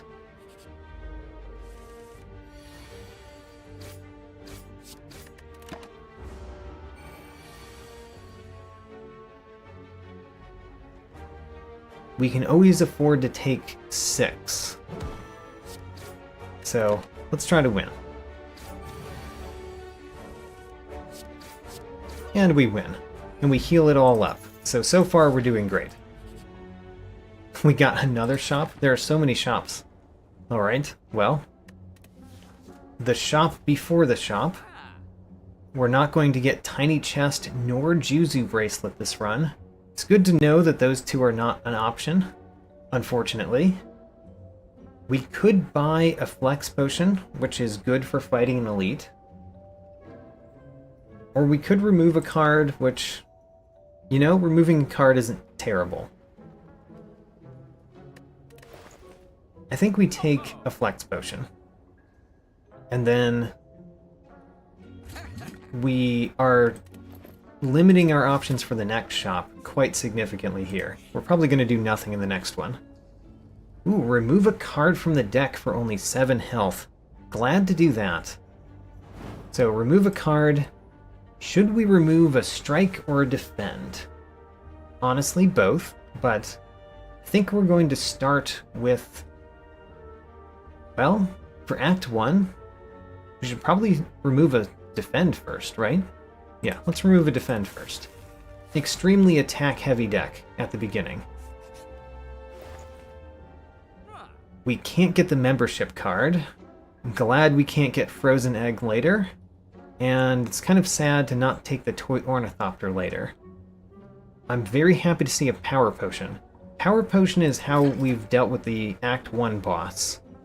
Every time we've defeated the Act 1 boss, the past 2 runs. So I'm very happy to see a Power Potion there.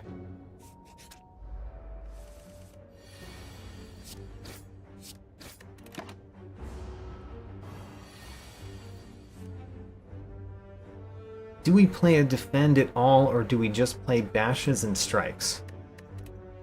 I think we play the defend.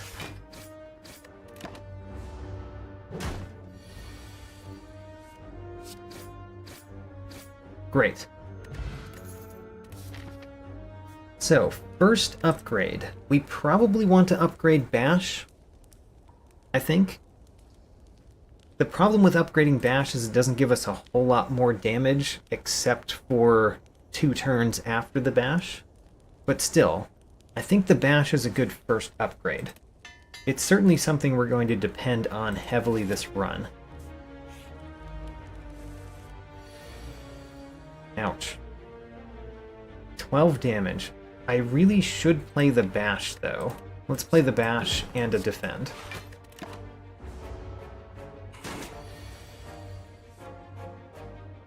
Don't think we need to play Bash a second time, though.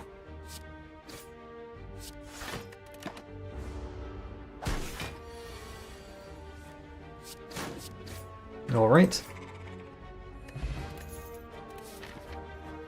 And we could go to another shop. We've only got 47 gold. So I think going to another shop is not as helpful as a question mark.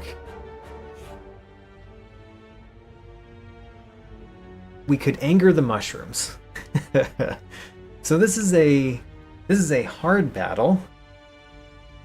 But the benefit of the battle is that you get a relic that's good for you. If you don't go into the battle, you get a curse, which is allowed. However, I did say that I wouldn't voluntarily take a curse, which means we have to choose Stomp if I'm not going to voluntarily take a curse.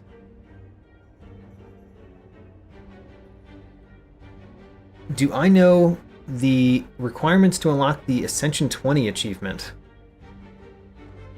I do not think that you have to beat Act 4. You should be able to get the Ascension 20 achievement by beating Act 3. If you have any mods turned on, though, like I've got several mods on. Mods block you from earning achievements. So it's possible that you had like a quality of life mod turned on, and that's the reason that you didn't get your achievement. But you shouldn't need to beat Act 4 to get the Ascension 20 achievement.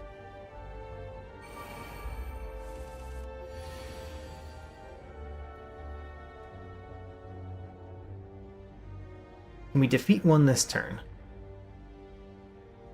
10 plus 9 is not enough. But it feels like we should still hit one pretty hard. We're going to hit this one.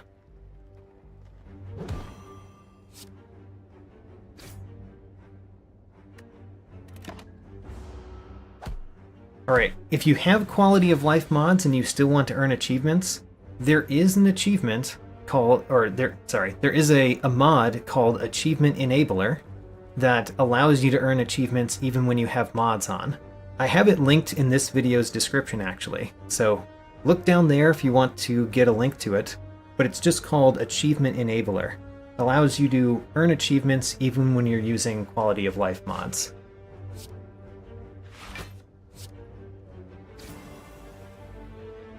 I think we need to strike more in this battle than I want to.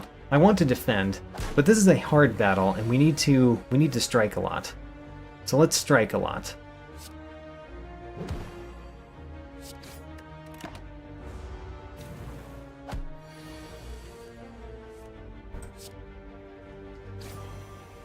Now that we're down to just one, I think we can defend.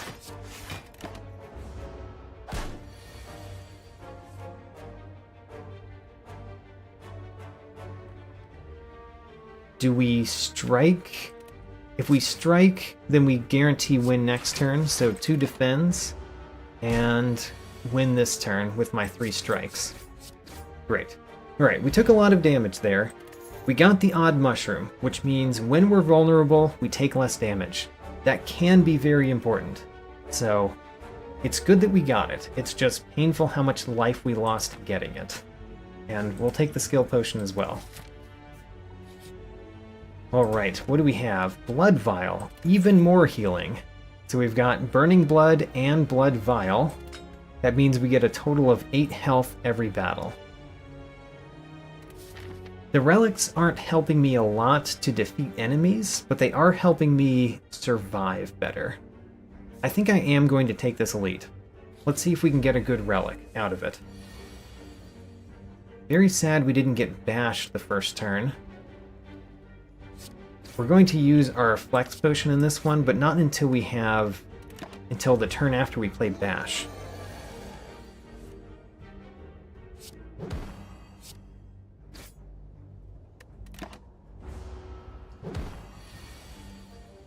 Alright, so I said we're going to use the flex potion, and I agree with my previous self. Let's use the flex potion. We don't win this turn, but we do win next turn. Great, and we got a Gremlin Horn from the Gremlin Knob. Gremlin Horn is good. Multi-enemy battles are really hard to deal with your starting deck, so Gremlin Horn makes them a lot easier, honestly. And an energy potion for our trouble.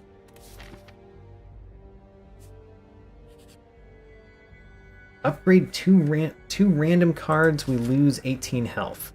You know, I don't mind because we are going to a fireplace. So we're going to basically get 2 upgrades instead of 1 upgrade.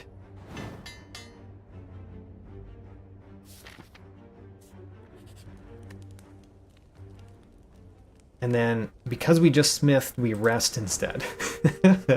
Right. And we've got another elite to go through.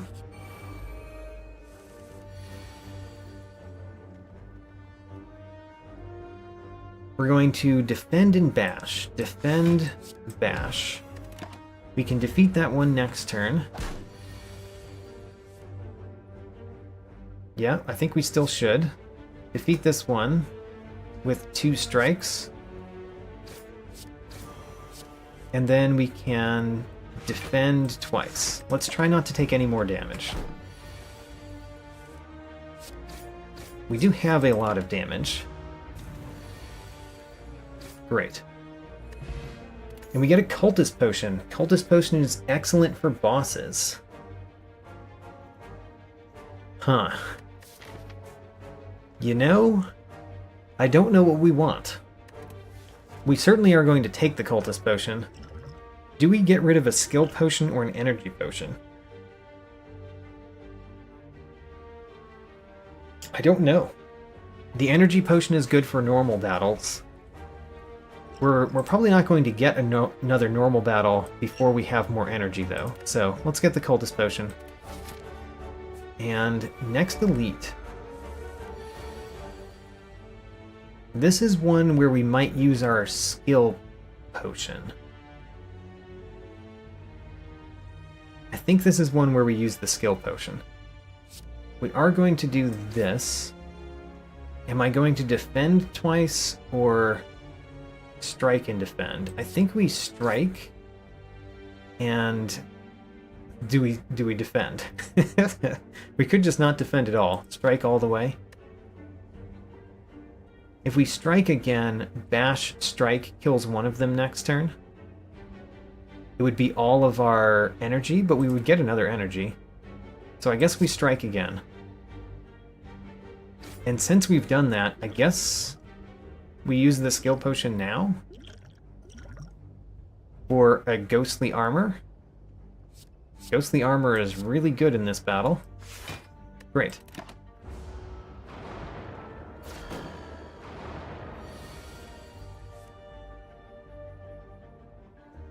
I said bash strike, and that's still the best, because we didn't draw both of our upgraded strikes.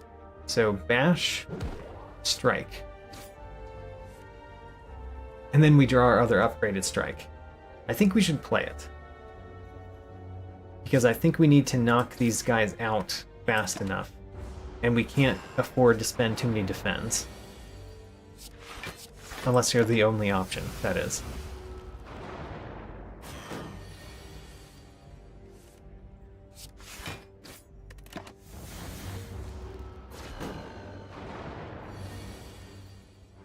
Honestly, this battle has been going pretty well.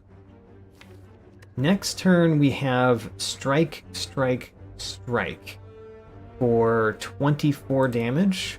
So if we play 1 strike here, 2 defense, then we kill this one next turn anyway. Well, glad we drew a dazed rather than a defend there.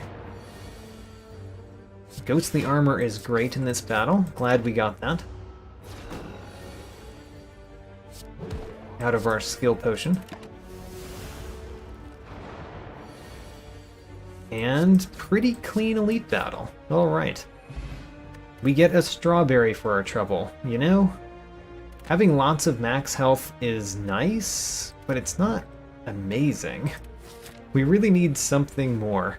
So far, we have 4 relics that all just increase our ability to survive, and we have 1 relic that helps our ability to defeat enemies.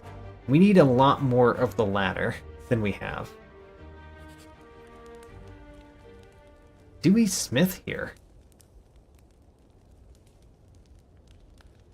I mean, I think we do. I think we smith a defend. Smith a defend.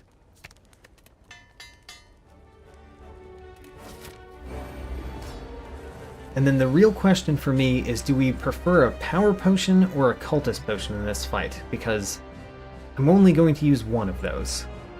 I think it's going to be a power potion. And demon form is pretty good. Pretty good in boss battles.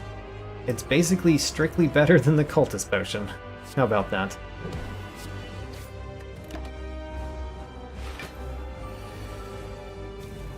We can flip you over. If I do a strike and a strike, it will be too much. This strike does 12. Yeah, I guess we do the 2 bigger strikes to flip him over. That dealt as the maximum amount of damage that we could to the health of our enemy here. Defend, bash. I am going to bash even though it hurts, because we need to defeat this enemy fast enough, because it is going to hurt us. So if we defeat it fast enough, we will win. If we don't, we'll lose.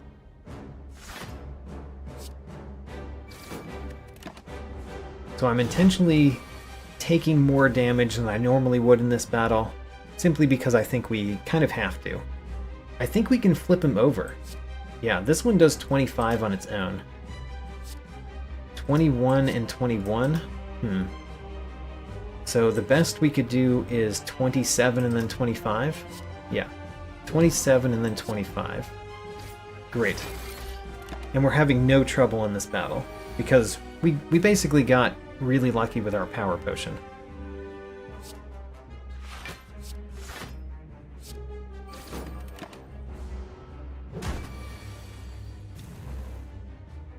Alright, how much does Bash do? It does 33. Can we win this turn with 3 strikes? We can.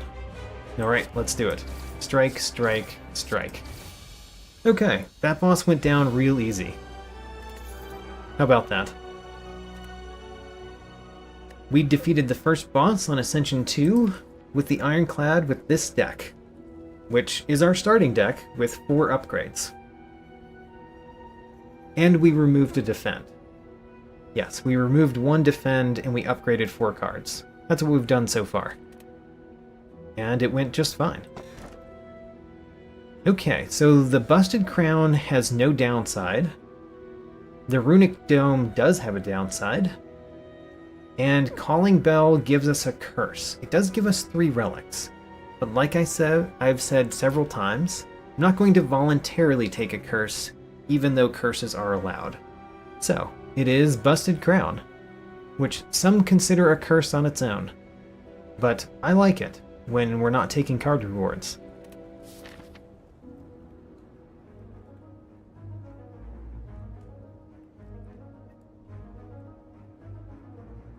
We mostly want to avoid elite battles. However, the Gremlin Horn does make the Gremlin Leader battle fine, but I think we would die to a Book of Stabbing. So I think we need to avoid elite battles anyway, just because of the possibility of Book of Stabbing. We can avoid all of the elite battles with this path. So I guess that's what we're doing.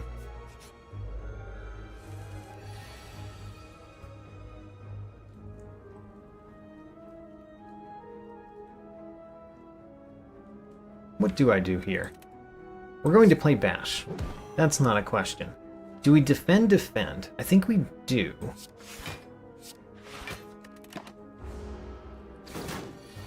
Because I think we will have no trouble defeating the Chosen.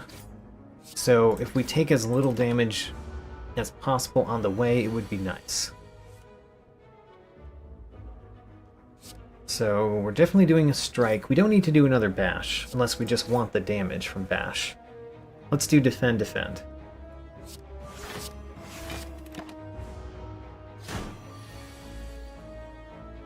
We do a defend and we do 2 strikes, and then we should win next turn. We certainly win next turn.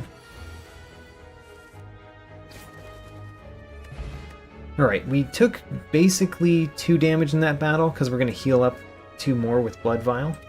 And we got a Dexterity Potion. Not my favorite, but we'll take it. Alright. This could be amazing. So, there's 3 possibilities here. All of them are good for us. One of them gives us a curse. We don't get to choose the curse, so I would go through this. So one of them gives us a curse, but it means whenever we play Bash, it gets played twice, which is very good. One of them would allow us to add cards to our deck in the middle of battle, Nilri's Codex. That would be absolutely amazing. And then the other one gives us a free power at the beginning of each battle, which is very good. So we've got 2 very good and 1 amazing option. Let's see what we get. We are going to spend health doing this. We got the Necronomicon. Probably the worst of the 3 that we could have gotten, because it does give us a curse. However, it makes Bash get played twice, which is pretty huge. So Necronomicon, we're taking it.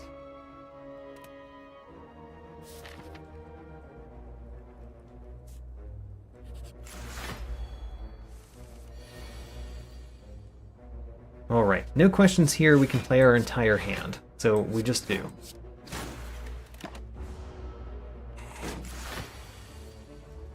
We always play Bash when we see it now, because Bash gets played twice. And then surely we should play the Defend and a Strike.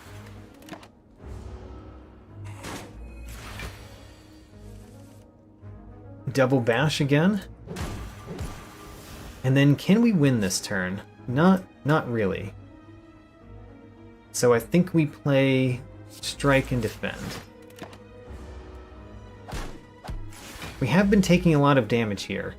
Unfortunately. Unfortunately, we have been taking a lot of damage. But we're also winning pretty quickly.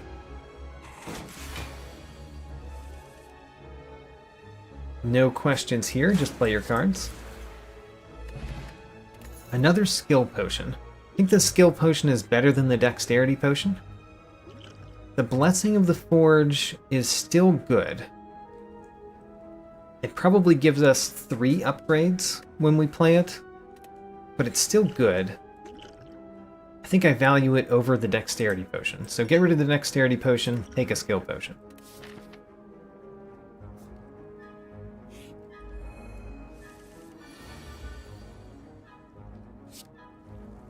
The Snecko helps us. So, just in case you don't know, Snecko gives you confusion, which changes the cost of the cards in your hand.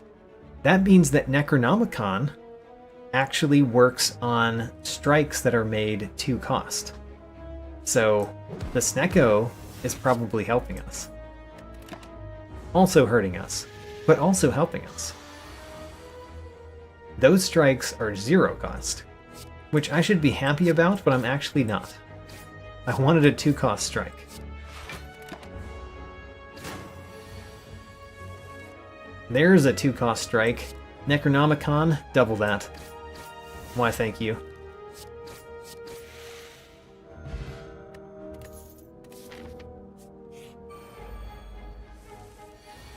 The Snake Plant. Ick. I think we might use the skill potion here. Yeah, let's use a skill potion on Snake Plant. Of all of the things, how does this help me? I guess the Offering is better than not playing Offering.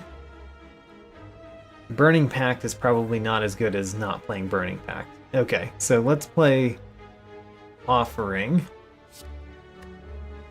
and play it. You know, it gave us 2 defense, so 2 defensive cards makes up for the 6 health that it cost us.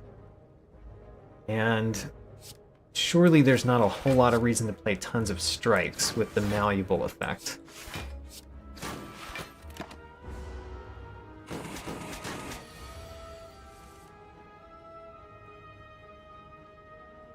Well,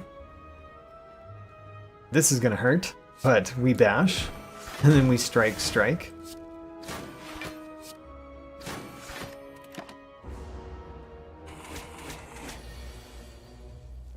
This is where we draw our defense, unfortunately. But at least we win next turn.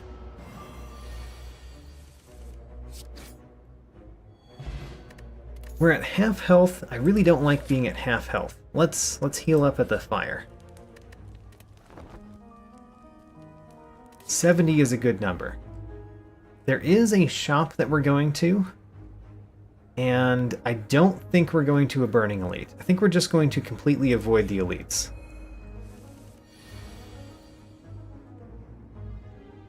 This is a good one for Blessing of the Forge. Unless we want to use Blessing of the Forge in a different battle, like the boss. I think this is a good one for Blessing of the Forge. We got 4 upgrades out of it, which is more than I was expecting to get out of it. So I'm happy about that. Double Bash. Double Bash does kill you. But I guess we don't kill you with Double Bash because we want the Chosen to get the vulnerable. And then we just play Strike, Defend. Sure.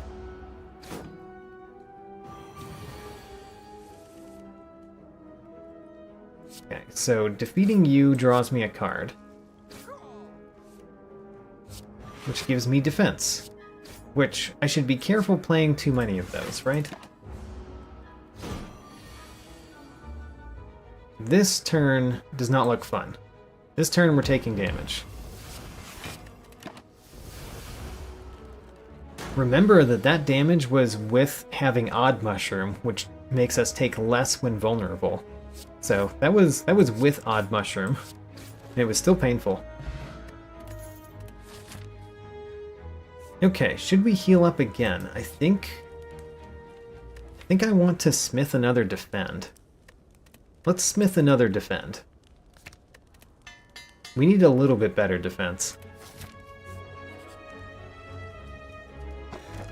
We get Dreamcatcher, which is completely pointless, because we don't want to add cards to our deck. In fact, it is such a thing that I could actually forget, so I'm going to take Sapphire Key. So we don't lose the run because of Dreamcatcher. Or invalidate the run, I guess. Okay, here's an important one. There's Dolly's Mirror, which is interesting because we could double bash. There's the Lizard Tail, which is good, but it's more of the I can live a little bit longer, not more of the I can deal a little bit more damage. And I think we need the deal more damage. The Sundial is also not bad, but I think we're going to get another energy relic. So I think we take Dolly's Mirror. Yeah, let's take Dolly's Mirror. We're going to copy Bash. Have you ever done that? I bet most people have not. And then I think the Flex Potion is what we want the most. Flex Potion, card remove. Flex Potion, card remove. I'm going to remove a strike. The strikes are getting worse when we have bashes. Alright, let's move on. We could get Jaxed, which we're not allowed to do because that's a non-starter card. We could transform 2 cards, which we're not allowed to do because those would be non-starter cards. Or we could get a special relic. Let's get the special relic. Gives us 3 strength, but only on the first turn.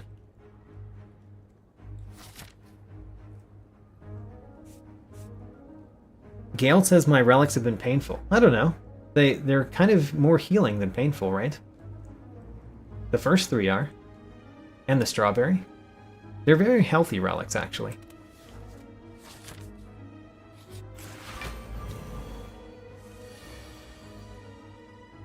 Can you misclick and Dolly's Mirror the Necronomicon?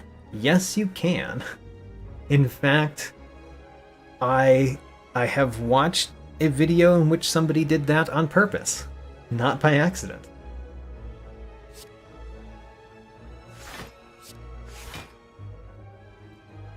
Let's mostly kill the fungi beast.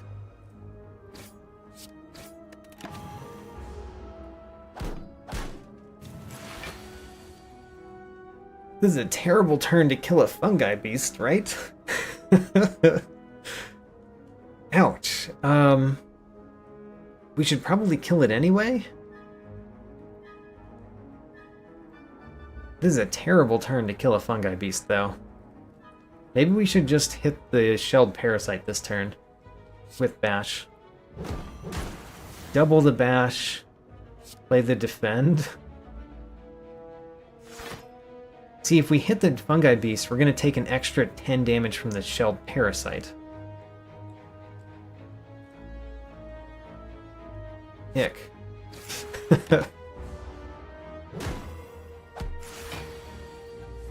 Okay, this is a better turn to kill the fungi beast. It's still not a great turn, but it's a better turn. Maybe we try to kill the shelled parasite first. Which is not what I normally do, but, you know, with bashes always being doubled, it's a lot more possible.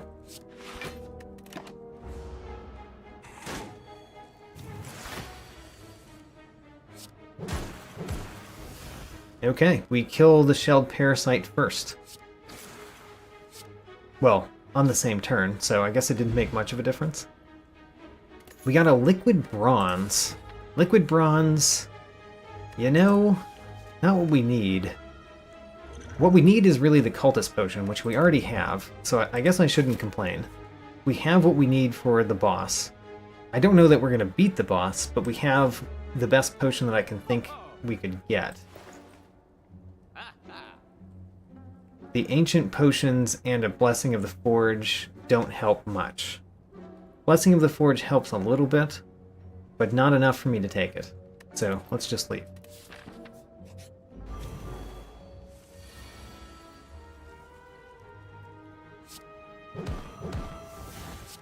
Defend and a strike. Alright. Can we defeat this guy this turn? I think we can. We do. Nice. We did not draw defense this turn. Unfortunate.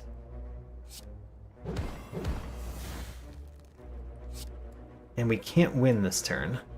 Also unfortunate. Just taking the damage then. If we had one more energy, we would win.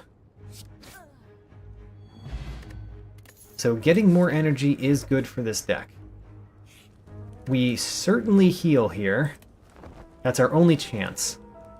Okay, we're going up against the champ. And just a reminder, this is what our deck looks like. So, it's not great. It's not a great deck. I don't know if we can beat the champ with it. Our best chance really comes from this cultist potion, which we're going to slug down right now. Glug, glug, glug. Do we put the liquid bronze on? I think we might, just because we might need every chance we can get in this battle. But we won't do it first turn. Oh man, he got defensive stance already. That's terrible for us. I think we will take the liquid bronze. Oh man. The fact that already the champ has Metallicize for 5, that's gonna hurt. Let's hope this cultist potion can increase our strength fast enough.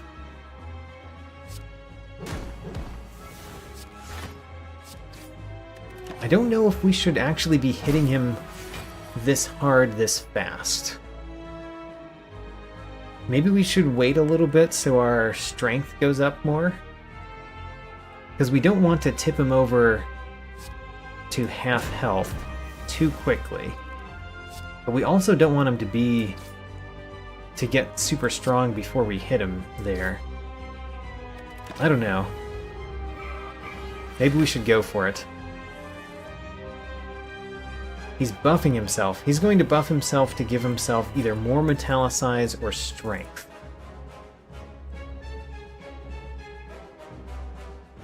If we hit him really hard this turn and next turn, it would be good. Next turn, we don't get to hit him really hard.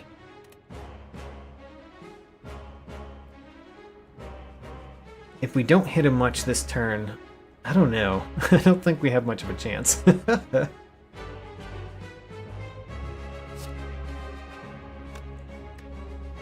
I'm thinking about not playing the bash, so that we don't dip him below half health. But that could also be bad for us.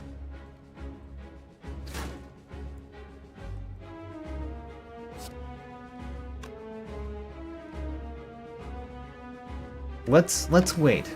Let's try to get our strength up a little bit more before we trigger the next part of this battle. Can we hit him with this one? Does 15? That's too much. We can hit him with this one. Okay. So now we can hit him. Unfortunately, we're going to be vulnerable when he switches phases. But no matter what, he's already at half because of our thorns damage. So this is a turn that we lay in. Is this a turn that we do Flex Potion? You know? It's just as good as any other turn that we would do Flex Potion, so sure. Let's do the Flex Potion now. We lay into him, deal him as much damage as we can. And then we lay into him again next turn, which we get to do a little bit. This turn he heals up. But he doesn't heal up. He removes the negative status effects, and then he goes crazy. However, I think we can win. I think we get to win. We do. Alright. I did not think we were going to win that one, but we did. So great. We made it past the Act 2 boss. Get a lot more gold, get a Gambler's Brew. I don't mind it. And we get something. No longer Smith, but we have more energy. The Runic Pyramid or Sozu. These are bad options. These are bad options. So Sozu is basically not takeable because we rely a lot on potions to win this one. So we cannot take Sozu. The Runic Pyramid doesn't do a lot for us. It really doesn't. No longer discarding our hand just means that we don't play our non-upgraded cards, basically. Basically, that's what that means. Runic Pyramid does not do much for us. The only thing that it does do is that we can hold onto defends a little bit. And then the Fusion Hammer means we can no longer smith at rest sites. I would like to smith a couple more of these cards. Those two strikes and that defend. There's not much, but smithing those last few is actually helpful. Still, I think the extra energy is very useful for the deck that we have. And it's probably better than being able to upgrade at rest sites. We're probably going to heal at rest sites from now on anyway. I think that it's better than Runic Pyramid. But still, not the choices I wanted to see. Let's take Fusion Hammer. Still, we made it this far, which is pretty good. Let's see how much farther we can make it. Oh, it's the Awakened one again. How about that? We could have a rematch. Don't know if we'll do well in the rematch. So I see a way to avoid every elite. So we're going to do that, because elites would kill us. Almost certainly. That is the way to avoid every elite, and then we can choose which path to go at the end. Probably we'll go left, but I don't know. So, let's avoid every elite that we can, which is all of them.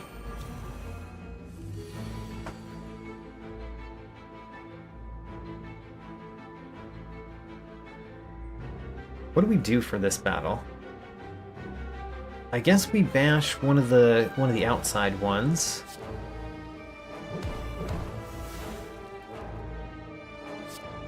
and then strike it to death? Or don't strike it to death? I think we strike it to death. It gives us a defend, which is great.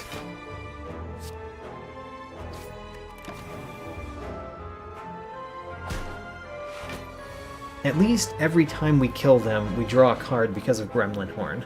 That makes this battle a lot more doable than I was thinking about it at first. The middle one has less total health right now.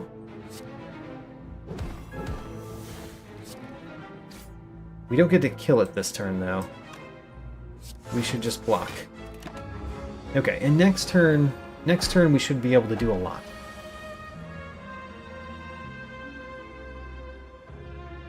We can kill this one immediately. Let's start there. Kill this one immediately, see what we draw. We drew a bash.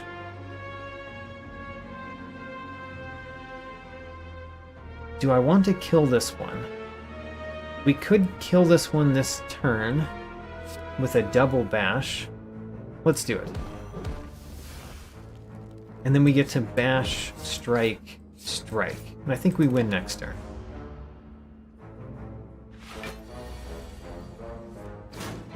We don't. How unfortunate. We might win the turn after, but it's much less likely. So a double bash kills you. A strike kills you. Let's start there. Strike kills you. A single bash plus this strike does kill you, so let's do a double bash here. I was wrong about the bash and the strike killing you, but that's okay. We drew another strike. Distilled Chaos. It's weird, but helpful. Also weird.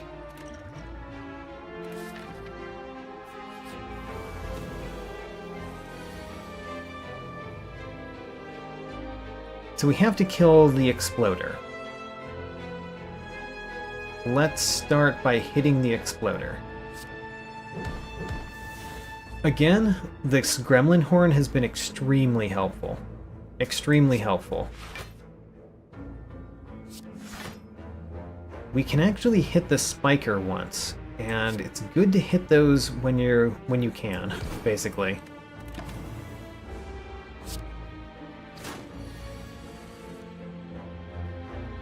We can hit the Spiker twice, safely. So let's do it. We could hit it one more time for 4 damage. I'm willing to do that. Most likely we heal all of the damage in this fight, because this one doesn't attack us very often. And a double bash kills it. Great. Heal up after that battle.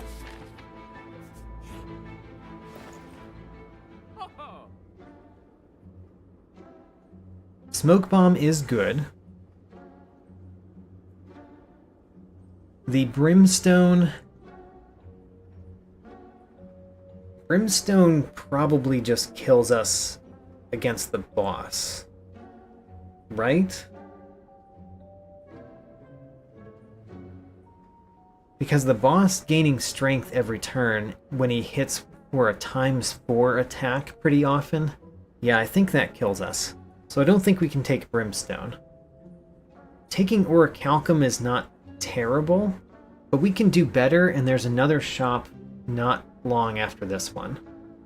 So I think what we do is we do nothing in this shop, and we do something in the next shop. So save our money for the next shop. I don't think this relic is worth it. Not 224 gold. So we'll just leave that one. Still happy to not see a normal enemy there. The Spoon. The Spoon is terrible. Okay. How about the Lantern? The Lantern's not terrible. It's not amazing, but it's not terrible. And maybe that's the point at which we're at. We take the not terrible ones. Okay, let's take the Lantern. It helps us against the normal enemies. It actually helps us against the boss too, because we take the cultists out quicker. And I don't think I'm going to buy a potion here, so let's move on. We can recall here, since we can't smith, and resting doesn't do anything. Let's recall. We're not going to fight the Burning Elite, which is over there, so there's no chance to go to Act 4. Match and keep. So this is unfortunate, because the match and keep, we could end up with a card that is not a starter card without our help, like without us doing it. Which is unfortunate. If we do that, I will go to this shop and remove that card, and we will never play it. But this one is terrible, because you can't choose not to take a card sometimes. So we know Heavy Blade and Uppercut are there.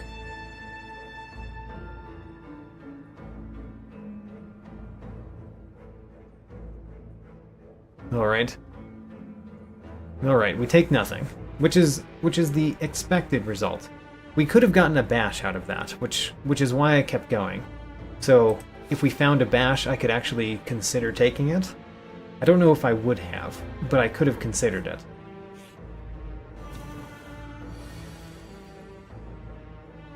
Ooh, this is a painful enemy, because it just has so much health.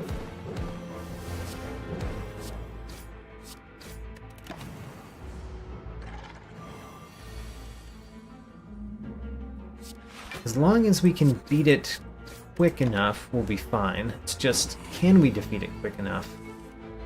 Especially if we don't draw our bashes on separate turns. It's good to draw them on separate turns.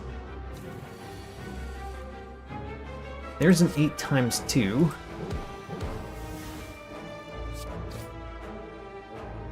Do we play a bash or a defend-defend? I think we play defend-defend.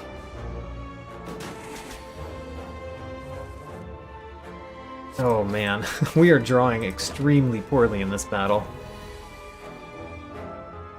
There's the 11 times 3.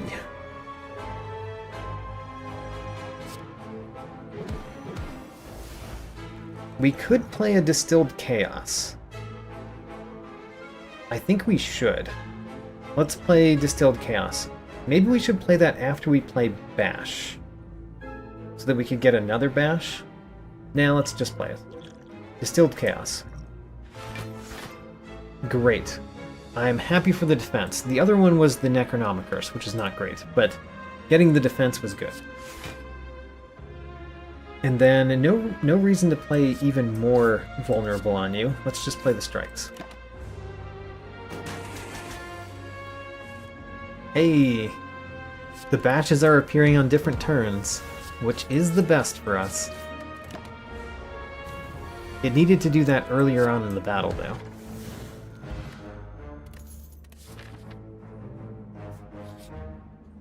Okay, give me something good. It's a potion belt. Don't know if we'll ever have more than 3 potions, but it's not... It might do nothing, actually. Let's just admit that it probably does nothing. Alright. Painful battle? Painful battle, honestly. But we do have the Gremlin Horn, so it's not so bad. Actually, not so bad with the Gremlin Horn, because we get to play more cards. Let's hit the one that's buffing itself. And then definitely a defend and another bash. I'm very glad we got that Gremlin Horn. It has helped a lot. It has helped a lot. I wish we weren't taking 20 damage this turn. Could have used the Gambler's Brew there, but I feel like we're going to need it in the boss battle. So, I'm not using it before then. Double bash there. Strike here. And win. A blood potion. I will take that.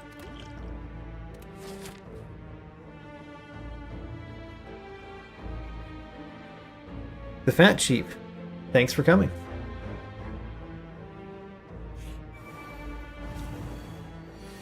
Okay, one of the places where we could get a curse, where we can't avoid getting the curse.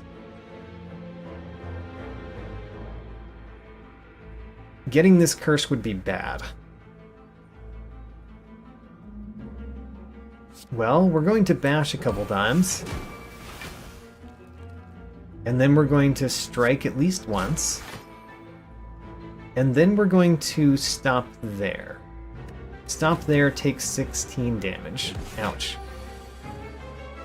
We, of course, double bash. Always double bash. And then I like that result, so let's take no damage. Double bash. You know, let's keep doing this. If I always double bash and he always turns to the 16, then I take no damage. So double bash. And then defend. I don't have 2 defends this time. Alright, we'll stay at the 15, or the 16 attack, though.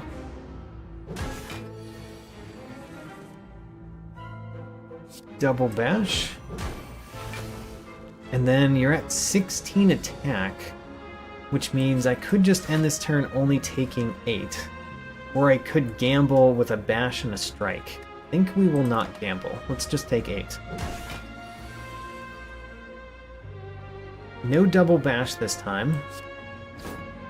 But we should be able to...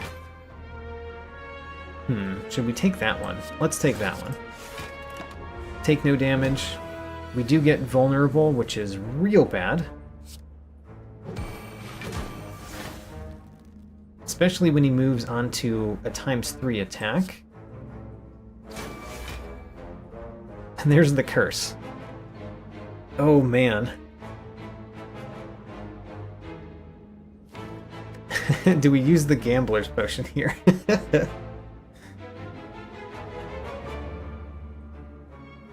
The Fat Cheap Val asks, why do I sometimes not use my attack cards? It's because of the particular enemy that we're fighting.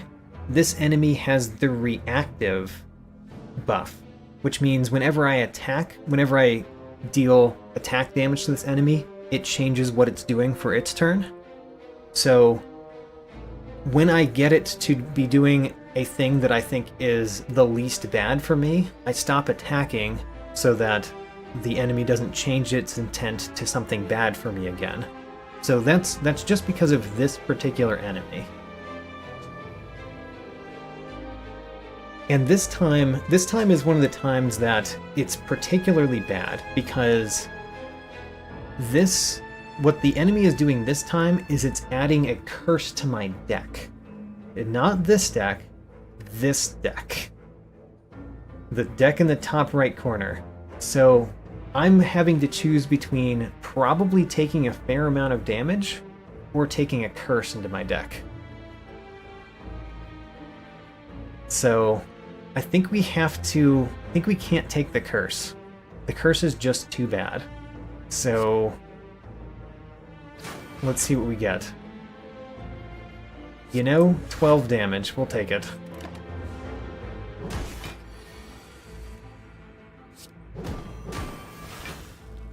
Can we win this turn? That would do 7 to its health. And then this would do 2. Okay, we can exactly win this turn. How about that? Just barely.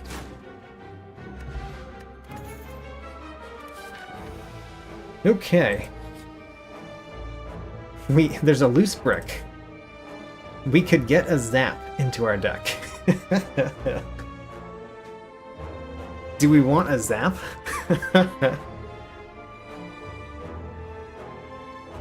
Zap is a starter card, so we can actually do this.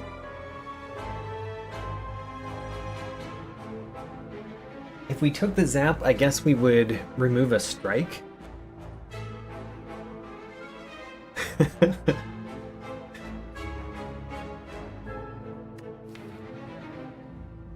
We can't store the Necronomicers.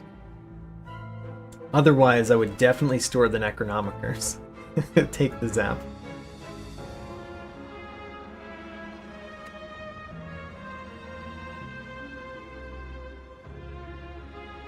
The thing is that the strike is affected by vulnerable, whereas the zap is not.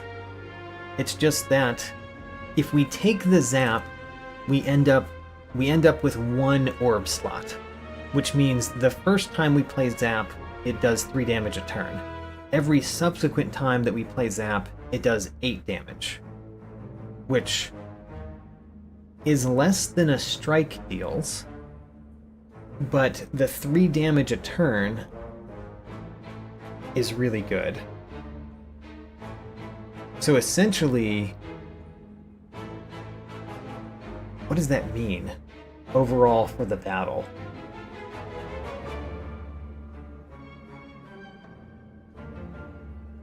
Because a normal strike does 9 damage when the enemy is vulnerable. So the 8 damage is going to do less. But the 3 a turn means that we're getting basically 2 more than that strike. Zap is definitely better than strike. Let's take it. So let's take the zap. We get rid of a strike.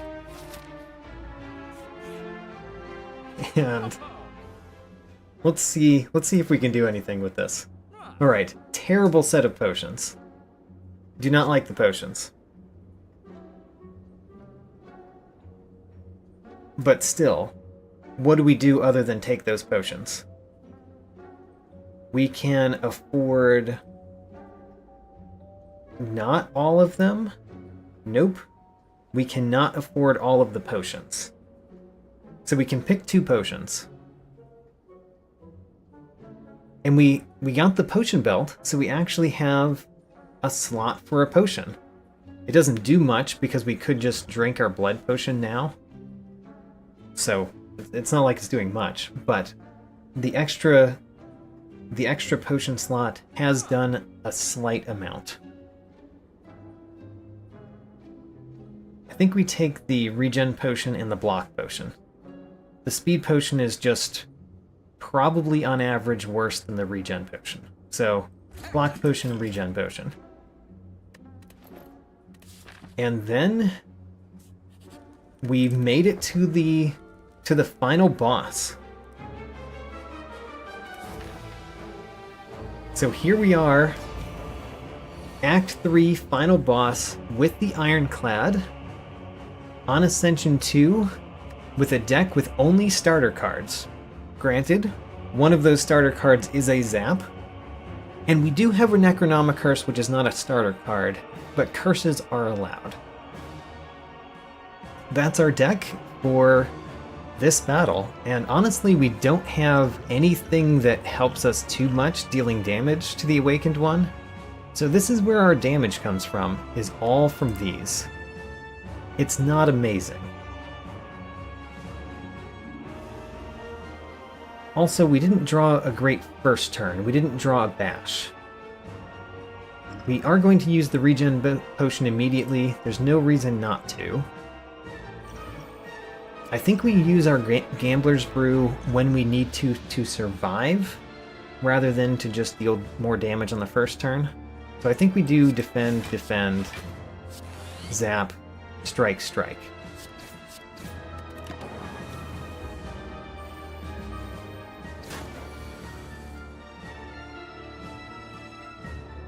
So, a double bash does kill this one.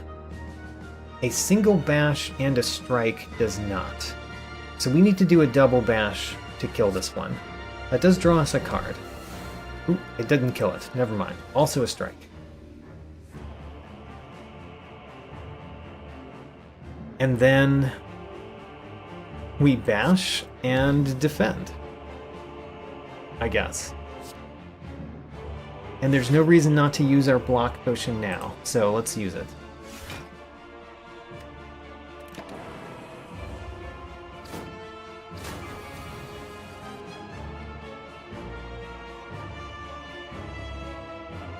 We are taking a lot of damage this turn. A double bash does help. And we draw a zap. So this is the point where playing a zap is worse than playing a strike. Because the zap does 8 damage, the strike does 9. Playing the zap the first time was useful, but every other time that we draw a zap, we would rather draw a strike. So it's probably still worth it, but it's hard. It's hard to determine whether that was worth it.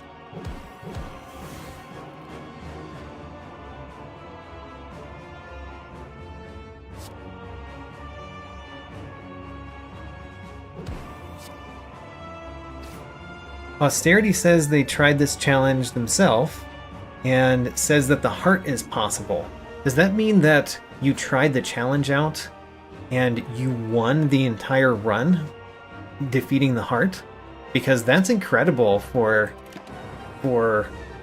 like your first, second, or third time through the challenge. That's incredible. I applaud that effort.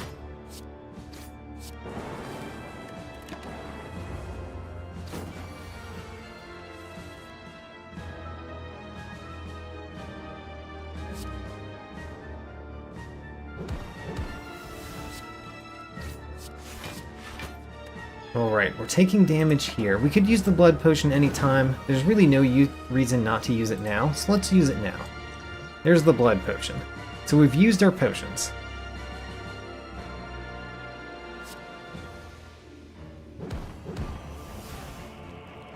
And we have to play a defend because we're taking damage regardless. Yeah. We have to play the defense when we can, I think. A lesser defend is annoying, but playing a zap probably doesn't make it so that we win one faster turn.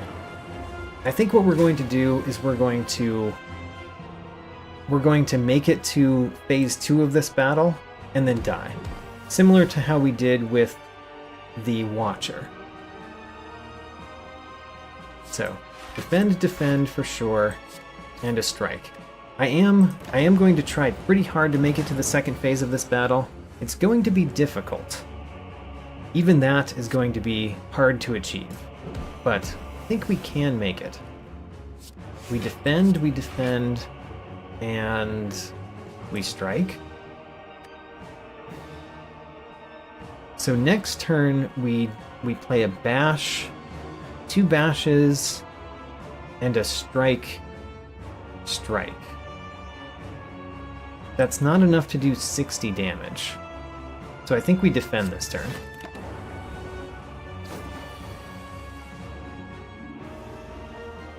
Okay, so this is a bad draw. This is where we use our Gambler's Brew. I think we gamble everything because we basically need to get 2 defensive cards, and we're not guaranteed to do that. So we gamble everything. Before I do, just to point out, Bash would do 30 damage. That would be 43 damage. That would be 52 damage. The Zap would make it 60. We would end on 3 damage, 3 health that you have. Which is unfortunate. That means if we had an upgraded strike in my hand, we would also win. Alright, let's gamble everything. We got 2 defends. Alright. So, now we should have no trouble getting to the second part of this battle. And then die. And then die, of course.